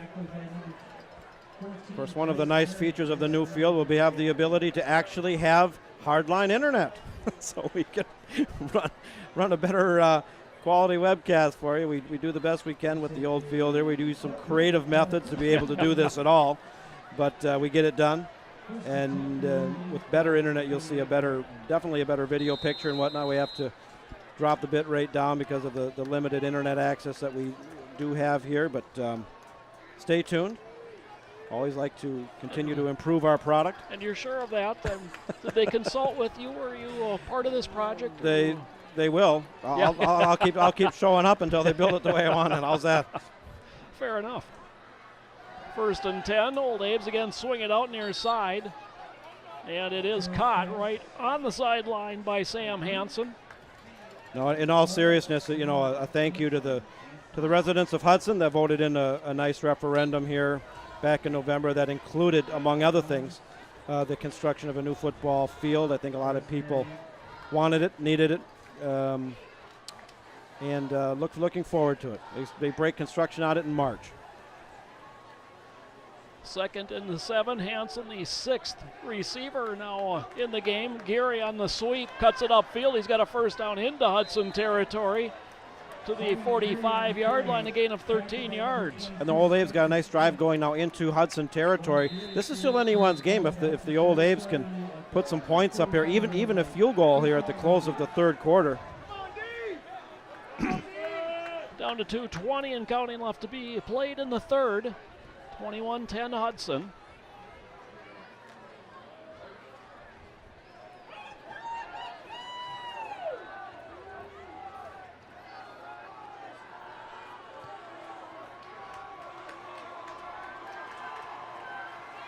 They fake the handoff to Brown. They push it out, but incomplete. Tried to set up a screen there to Wilson, but fails to connect. Excellent pressure that time by Hudson, and I knew they were going to throw some different defensive looks, particularly safety blitzes and doing some different things that they did last week, and I'm seeing it, and it's working, and it worked right there. The incomplete passes moved the ball inside the 45. Interesting spot that they gained a half yard on that. Handoff, Brown up the middle, just plunges ahead down to the 43-yard line. Give him 2. 3rd and long coming for the Old Abe's. Well, here we go again. The Hudson defense, probably the Old Abe's forced to go to the air on third and long once again. And here's where a decision is made. Do you come with a hard rush, or do you drop the linebackers back into kind of a nickel package or a zone coverage type of a scheme, or do you roll the dice and throw a heavy blitz at them? We've seen Hudson defensively do both. Here we go. Probably 4 down territory if you're the Old Abe's, down 2 scores late in the 3rd quarter. Here they come. And it is incomplete. Huge rush that time off the corner. Was that Schmidt coming in free? Jacob Morissette laid a lick on the Old Abe's quarterback, and Morissette isn't very big, only 5'9", 140. Boom, but he got in there. He'll be feeling that one this weekend. I remember when I was 140 pounds. That seems like it was about 100 years ago. It feels like about 100 pounds ago for me. I don't know about that. The punt unit is on for the Old Abe's. High kick. Hits at the 15, takes an Old Abe roll, and will come to a stop inside the 10. 33-yard punt, no return. 58.9 seconds left to play in the 3rd quarter. And Hudson can really put a dagger with another impressive drive here. Well, if they have another drive like they just did where they chew up 5-6 minutes and it results in points, this one's over any way you slice it or dice it. Still waiting for some score updates coming in from MSBN Scores Central. They're getting the big showdown that can be heard on the MSBN network tonight. The Rice Lake Warriors taking on the Menominee Mustangs, and Chippewa Falls headed to a big win over North. I don't have an update on Superior and River Falls. You would think common sense that Superior would be taken on, should beat River Falls tonight, but we'll have to see if we can catch a score update on that one.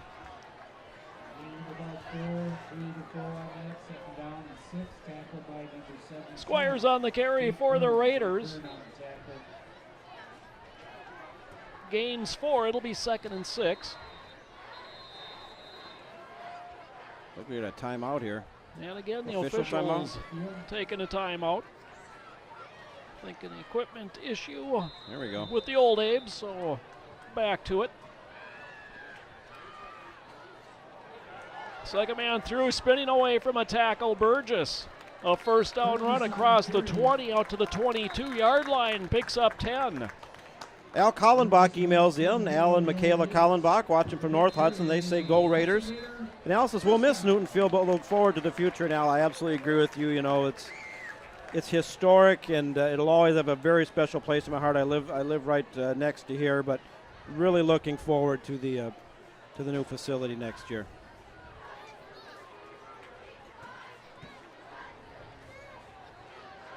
Danielson has been the wingback right here in the second half. And the clock expires. We are in the end of 3 quarters. Hudson leading Eau Claire Memorial 21-10. They have it 1st and 10 from their 25 when we pick up in quarter number 4. And John, any idea next year the new facility, the new hardline internet?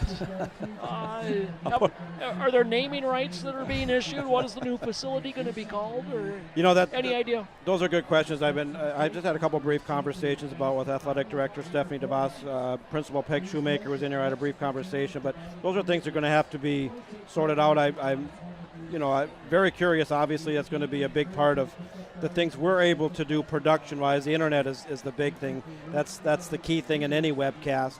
And to be able to have that, we've had to use some very creative methods, to say the least, to get these games on in Newtonfield. When we go on the road, it's fine. You know, Rice Lake, excellent internet. Carson Park, UW Stout, excellent. You know, they completely redid Raymer Field over UW River Falls. That's phenomenal. We go to Chippewa next week, same thing. So it's really getting Hudson on par with the other schools in the conference, and that can only be a good thing.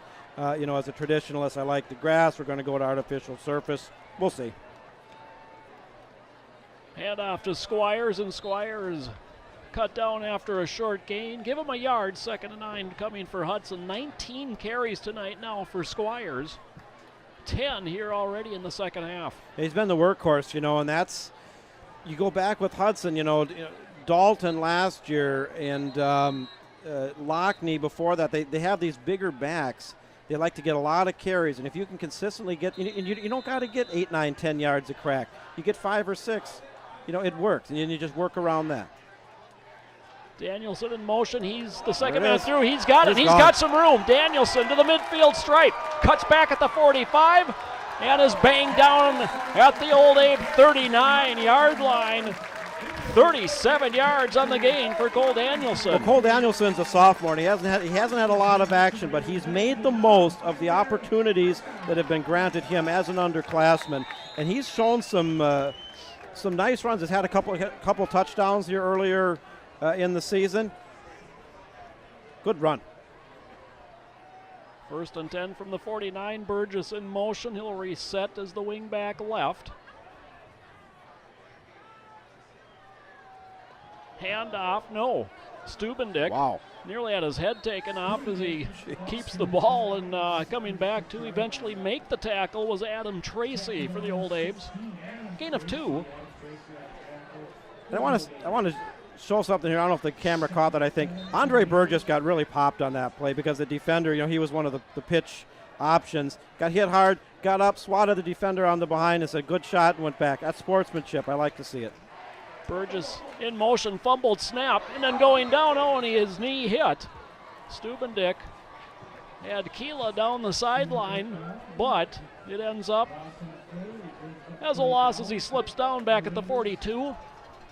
Loss of 6. Want to say hello to Dick. He says, keep up the good work, Raiders. Back on the winning trail. Well, it's still a lot of game left, but certainly looking good up to this point. Graham Mullaney emailing in. Superior 24-14 over River Falls third quarter. Thank you for the score update. 3rd and 14 for the Raiders in motion. Burgess counter play. They fake to Marvin. Stubendick straight keep Right. and oh, tried to jump between a couple players and taking them down was Otane Smith. This Old Abe defense has got some guys that can really lay the wood. You know, I said this before, Joe. If I got hit like that, it would take me like half an hour to get up if I got up at all.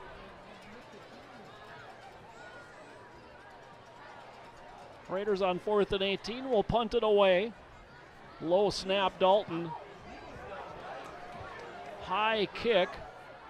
Takes a Hudson bounce inside the 10, inside the 5, and just unable to keep that one in. It is a touchback, and the Old Abes will start 1st and 10 from their 20. We want to wish everybody a happy 2016 homecoming here at Hudson High School, and congratulations to Lee Livermore, a much-deserved place on the Wall of Fame, and Gary Zappa. I know Gary a little bit. His brother Mark, from North Hudson, Zappa Brothers Excavating, and other business interests up there, and was a big part of the back-to-back conference championship middle border teams back in the early 70s.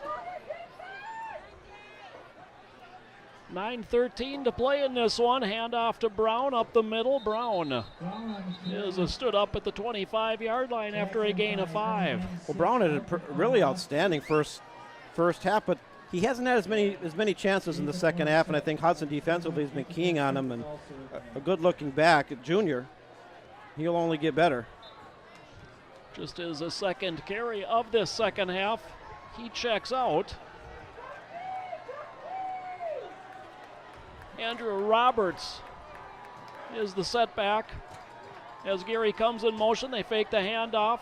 Calchera follows his blocking out to the 29-yard line. It'll be 3rd and short here for Eau Claire Memorial.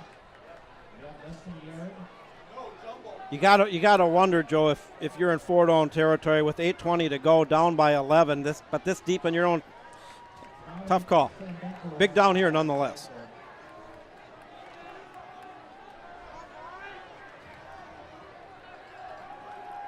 Third and 1. Kind of a power formation to the right in motion. Wilson, they fake the handoff. Calchera the keep. He's got a first down across the 30 and out to the 34, a gain of 5. This Old Abe team could run that quarterback option play well tonight as well. Picked up a key third down. Hudson High School principal Peg Schumacher to my right. Big supporter of the broadcast and the Hudson Raider football team. Huge crowd tonight. 9 rushes tonight now for 48 yards. He's also 7 of 10 throwing the ball. 6 different receivers, including one of his linemen. Throws again here and has his man. It's Hansen stepping out at the 42, a gain of 7. Well, and again, if you're Memorial too, work the sideline because time is of the essence, and definitely factoring in 7:32 down by 2 scores any way you cut it. And working the sideline, going to the air, good play. Didn't take a whole lot of time.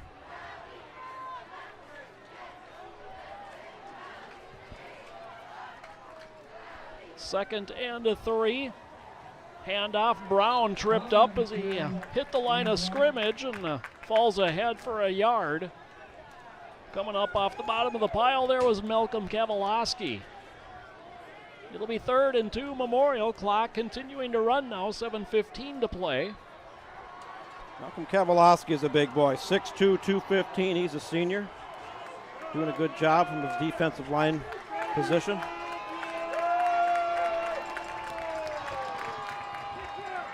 Little read option and trying to reach ahead, but just reaching back to the line of scrimmage was Calchera. It'll be 4th and a yard.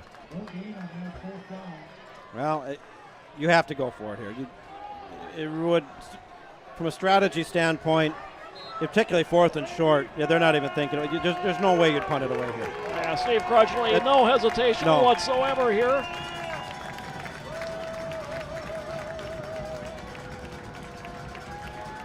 And if Hudson stops him here, this one might be done. Crowd getting into it. 4 receivers in the formation on 4th and 1. They swing it out to Brown. Brown darts ahead. He's got the first down. Run out of bounds at the 47-yard line. Little pitch and catch is good for 4 and a fresh set of downs. Well, Brown's been doing it all night. And a little bit gutsy to go to the air on 4th and short, but they executed it. Converted the first down. Calchera now 9 of 12. His longest completion, only 12 yards.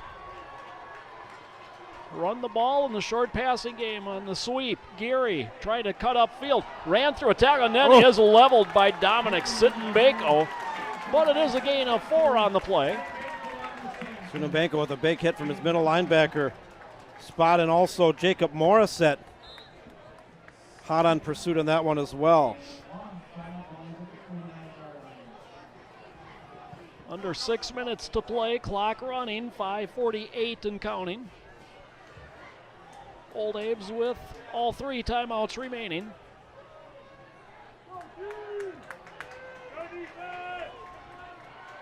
Hansen in motion to the far side. Yeah, they're And now a timeout. Comes with 5.5 minutes left in the 4th. First of the half taken by the Old Abes. well. The Old Days are in a similar scenario to what Hudson was in a week ago in Rice Lake. You know, on the road, down by 2 scores, 4th quarter. You almost need a perfect storm kind of scenario in terms of execution and clock management to cut into this lead. Time is of the essence. Defensively, it's Hudson's challenge here. Memorial's in 4-down territory, goes without saying. They stop him here. It's done. So looking and tough, you know, for the Old Abes having to burn the timeout there. A little confusion as far as the alignment on that play. There were bunched 4 receivers off to the right, but one was in motion, and it just seemed to be some confusion there. And again, this is it. Everybody's got to be on the same page. It is 2nd and 6 for Memorial.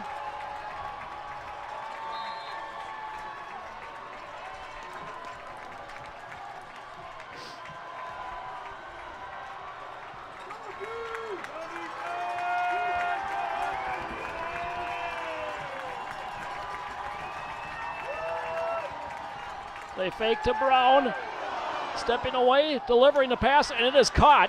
Running across the middle of the field is Zach Wolf, and Wolf carries it all the way inside the 30 down to the Hudson 25-yard line, 26-yard connection. Clutch play that time by the Old Abes. The window of opportunity starting to close, but that was a big step in the direction of cutting into this 11-point lead. 5:18 to go, and the clock continuing to run. Of course, the clock temporarily stops with the movement of chains, but the Old Abes quick to the line of scrimmage. 4 receivers in the set. Handoff Brown, bounces it out to the right, cuts back inside the 20, and down to the 18, maybe the 17-yard line. Gain of 8 for Brown. Hudson defensively, you can't fall into this kind of prevent defense mindset. If Eau Claire Memorial punches this in here, it's a wide open game. Again, a 4-receiver set on 2nd and 2. Geary coming in motion. Straight quarterback keep. Calchera approached the 15 before he was spun backwards.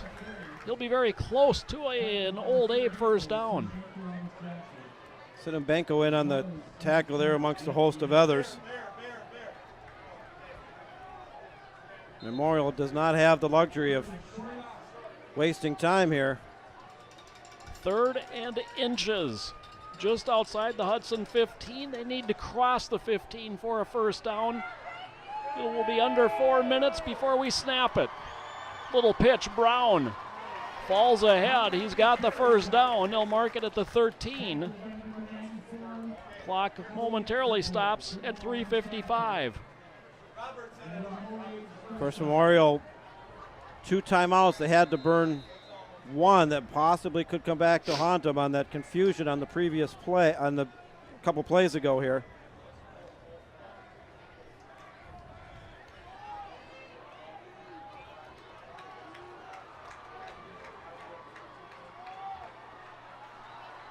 Geary comes in motion, straight keep. Calchera inside the 10, tackled at the 8. A gain of 6. Scott Thompson emailing in, watching from Superior. Said up north there, it's 53 degrees, a little windy, cloudy. No lake, no ice on Lake Superior yet, but it's coming. Hopefully not for a while, right? Yeah. Month? 6 weeks, maybe 7. Again, 4 receivers in the formation, 2nd and 4. Straight drop. A throw, and it's caught. Touchdown. A diving reception on a little wheel route. Jack Brown on the receiving end. 8-yard touchdown pass, and it's 21-16. And the Eau Claire Memorial Old Abe's fighting for playoff eligibility, not content to go silently into the night. A very good drive when they had to do it. And they are a 2-point conversion away from closing to within a field goal. Several clutch plays on that drive, and they punched it in. This is still anyone's ball game. Do not go away, folks.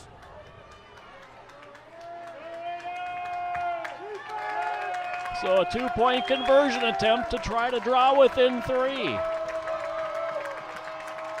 Geary comes in motion. They hand it off. Geary to the corner, cuts back, and is in. The conversion is good. And with 2:55 left to play in regulation, it is now Hudson 21, Eau Claire Memorial 18.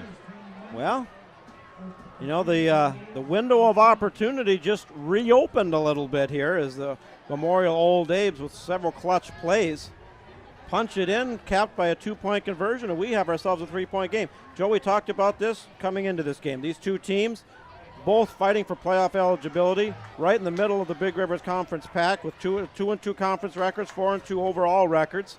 You know, Hudson coming off back-to-back losses against Menominee and Rice Lake, the 2 top teams. You know, Memorial had that heartbreaking loss to open the conference season up in Superior, and a Superior Spartan field goal attempt with no time remaining sent them down to defeat. On paper and otherwise, this looked like a pretty even matchup, and that's exactly what we got. That's what we're getting for sure. You know, and it's a 3-point game, and you get credit the Old Abe's kicking game, because Mason Craker good from 41 yards earlier in this half. You know, and Hudson missing on a 42-yard attempt. Well, that's that special teams variable. You know, when you talk about the variables between two evenly matched teams, it's penalties, turnovers, and special teams play, and a combination thereof. And you know, this is where you need the power running game of the Hudson Raiders to seal this one out. Onside kick is tapped high into the air, and reaching up and pulling that one in is Alec Colander on the far side, so Hudson able to recover it. They've got the ball 1st and 10 at their 40. 2:52 left to play, both teams with 2 timeouts. Clutch by Alex Colander, recovering that onside kick. I was a little surprised that Memorial went for the onside kick, actually. I thought they do have 2 timeouts left. I guess you roll the dice a little bit. Hudson gets excellent field position, but at this juncture, it isn't necessarily about trying to get down there and score again. It's about converting the first downs, forcing the Memorial Old Abe's to burn the timeouts, continuing to run clock, and try to get out of here, maintaining possession, sitting on a 3-point lead. Danielson remains wing back right as he has the entire half. Hand off Burgess. Burgess keeps both hands on the ball as it came out after the whistle, and Burgess a nice 7-yard burst on first down. And it goes without saying, Hudson cannot have a fumble or turnover of any kind and give the ball back to the Old Abe's.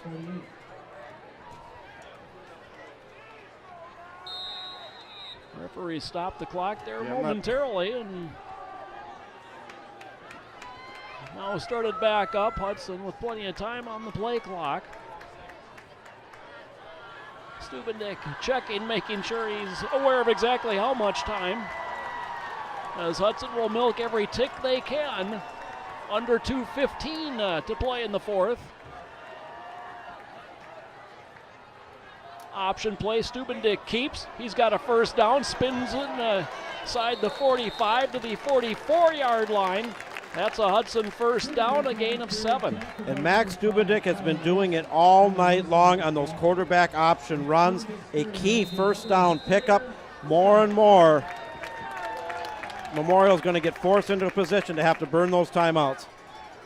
48 yards rushing, 2 touchdowns on the night for Stubendick.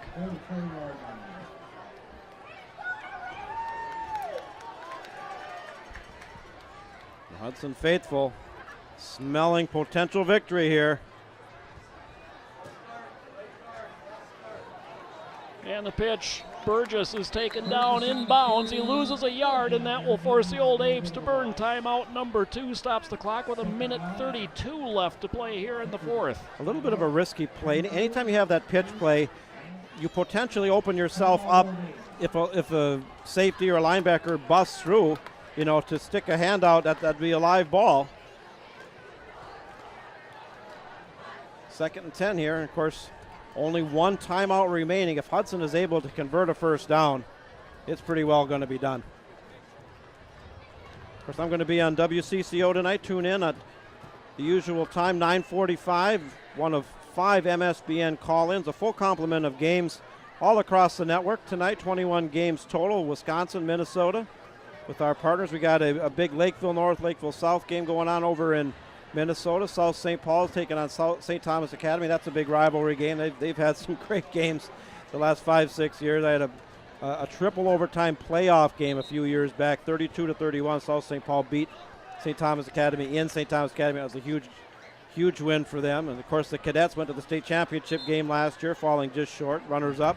South St. Paul ranked number 1 this year. Number 1. So you bet. that is a dandy over there. Still looking to get a score update from over in Menominee and Rice Lake. Menominee at last check had a 21-7 lead. 2nd and 10 and false start. Going to make it 2nd and 15. They're going to make a mistake, make it big, and Logan Nelson, check that. Devin Paschke made no mistake about it. No, and 2,000 people saw it, and well, that's that, and go on to the next play. This is the 2nd Hudson penalty of the evening. They did have another one declined at the end of the first half.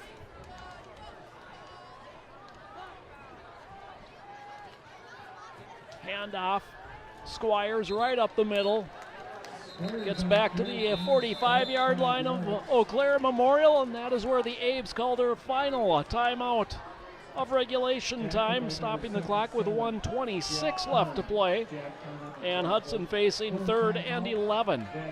Well, and it goes without saying, at this juncture of the game and at this position on the field, to me, it's 4-down territory. And you milk everything off you can. Memorial now out of timeouts, unable to stop the clock. Huge down coming up here. If the play takes 4 or 5 seconds, yeah, you're down to 1:22. You can take another 35 seconds off before you snap the ball. You're down under 50 seconds. Unless you try to pull a rabbit out of the hat and do the unconventional and go to the air. The trouble is, if it's an incomplete pass, stops the clock, and all that clock you can run off stays on the scoreboard. But the Old Abes out of timeouts now at this point. Raiders 3rd and 10. Burgess wanted to pass, and he is going to be taken down back at the 48-yard line. Loss of 4 on the play, but the clock will continue to run now. Well, now 4th and okay. They just started the play clock at 1:10, I believe. Hudson going to probably run it all the way down, take a timeout, and figure out best way to do this. Clinging to a 3-point lead, trying to knock back a homecoming win here in Newton Field. And in fact, Adam Cowles is going to be talking with the officials. He'll take a timeout with 1 second left on that play clock. Okay. 44.8 seconds left as Hudson calls the timeout. We did get a score update here. Menominee holding a 21-14 lead over Rice Lake. Rice Lake scoring on the first play of the fourth quarter to draw within a touchdown. Got a good one going over there at Williams Stadium on the campus of UW Stout. Rice Lake and Menominee, you talk about the Hudson-Menominee rivalry, Hudson-Rice Lake rivalry, and the Rice Lake-Menominee rivalry. Those have been excellent games, the last 3-4 years. They really have, and be anxious to see who comes out on top on that one. Big play here, huge. So the punt unit is on. Dalton will kick it away. Geary back to receive it, standing at his 10. Good snap. Dalton, nice kick. High kick. Geary from the 18, and he is undercut immediately. Racing downfield was Tyrell Busby to make the hit. Busby with the biggest tackle of the game. Memorial's got a long field to go. Of course, only down by 3, so they have to position themselves potentially, work the sidelines, no timeouts left, not a whole lot of time to work with for a game-tying field goal attempt. Well, and, probably have to get to the Hudson 30 to give it a shot, so they're 50 to 55 yards from field goal range, 37.5 seconds on the clock.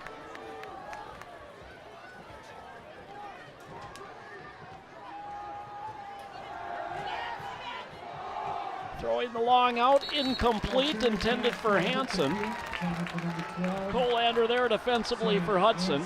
And everybody here knows with no timeouts and 50 yards to get, you have to go to the air. I don't see how you could possibly go to the run when you can't stop the clock. That play only took 4 seconds, 2nd and 10.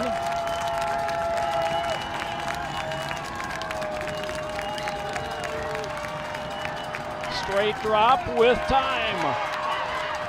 And now running, Calchera going to try to get to the sideline, and he sprints out at the 33, maybe all the way out to the 35. That's a first down. The chains move. 24.7 left on the clock. 17-yard scamper for Calchera. Excellent coverage that time. Hudson dropping back into kind of a nickel package, knowing that the Memorial All Days have to go to the air. Kept everything in front of them. That's what you want to do. Still probably about 35 yards away from the field goal range. They swing it out, and Brown drops it incomplete. 2nd and 10, but now down to 21.7 seconds. And if Memorial completes something underneath, in that 10 to 15 yard range, if you can keep the receiver in bounds, of course the clock does stop with the movement of temporarily with the movement of chains, but you can't allow them to get out of bounds.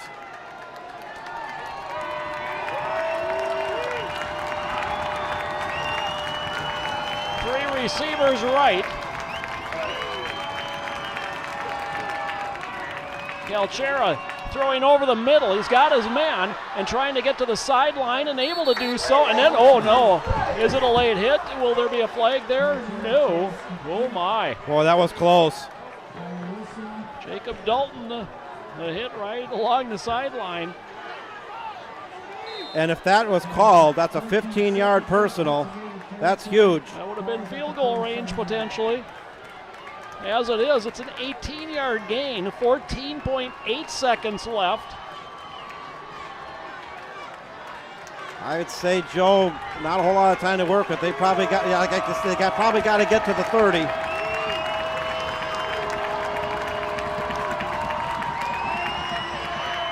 They swing it out. Brown trying to get to the sideline, is able to do so, steps out at the Hudson 41-yard line. That's a gain of 6, 7.8 seconds left. And that's really not going to cut it. You're still way out of field goal range with no timeouts. 8 seconds, 7.8 to be exact. You go with a quick hitter here and try to get your field goal team out. But that's a long kick.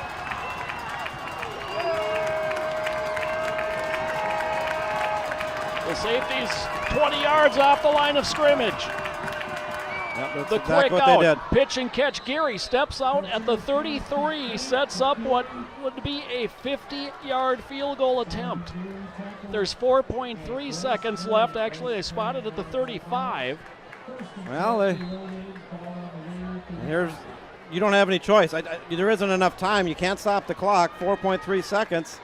And Kraker comes onto the field. He sets the kicking tee down 42, Joe. at the 42, so a 52-yard attempt. Kraker good from 41 earlier in the half. There it is. There is no wind, and Hudson takes any wind out of the sails by calling timeout. 4.3 seconds remain. 21-18. Hudson, the Old Abes, lining up to try to tie it. Well, you don't have any choice. You know, it reminds me of a couple games with Hudson. You know, the field goal try against Superior last year that would have potentially tied the game, pushed it into overtime, and was not able to go through.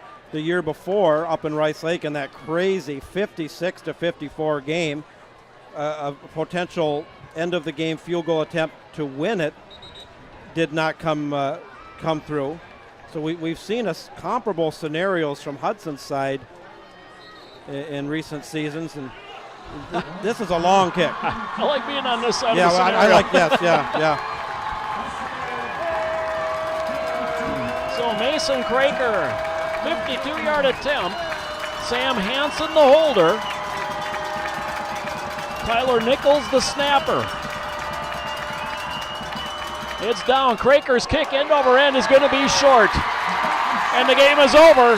Hudson hangs on. They bring home a homecoming victory, surviving the Old Abes by a final score of 21-18. Well, it was an exciting game, two evenly matched teams, and the Old Abes down 21 to 10. Gave it a good run here in the fourth quarter and positioned themselves potentially for a game-tying field goal. Was not to be. I think the Hudson defense did what it needed to do to make that last field goal attempt, a long attempt.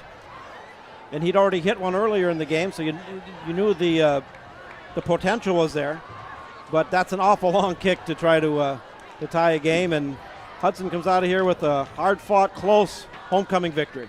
And a big victory it is. That moves the Raiders to 3-2 now in conference play, 5-2 overall. The Raiders just need to pick up one more victory in the final 2 weeks to become postseason eligible. Well, and that scenario becomes a lot more doable, because let's say they would have lost tonight. You are then, I think, a win in the regular season finale against River Falls is a given. You don't like to say that, but in the 5 years we've covered Hudson football, they've had 5 victories over River Falls by a score of 220 to 20 or something like that. They've really owned River Falls, and River Falls really struggling again this year. They're behind Superior. We'll hopefully get a final on that one. But had you dropped this one, that would force you to win both your games, including next week on the road against the defending conference champion Chippewa Falls Cardinals, who won tonight to move to 5-2. So that's the playoff picture just got brighter. That is true for Hudson. That is not the case for the Old Abes, as they drop to 2-3 in the conference, 4-3 overall, and it would have been a tough road to hoe for them regardless, as they will head home, a home game against Menominee next week. They end up on the road in Rice Lake, so a couple of tough tests to end the year for the Old Abes. But the last 2 weeks, Hudson unsuccessful on exacting some revenge from last year. They do come through and pick up a huge victory tonight over the Old Abes. 21-18 our final score, and I guess we can start looking ahead and what should be a very good matchup and a tough matchup at Chi High next week. Well,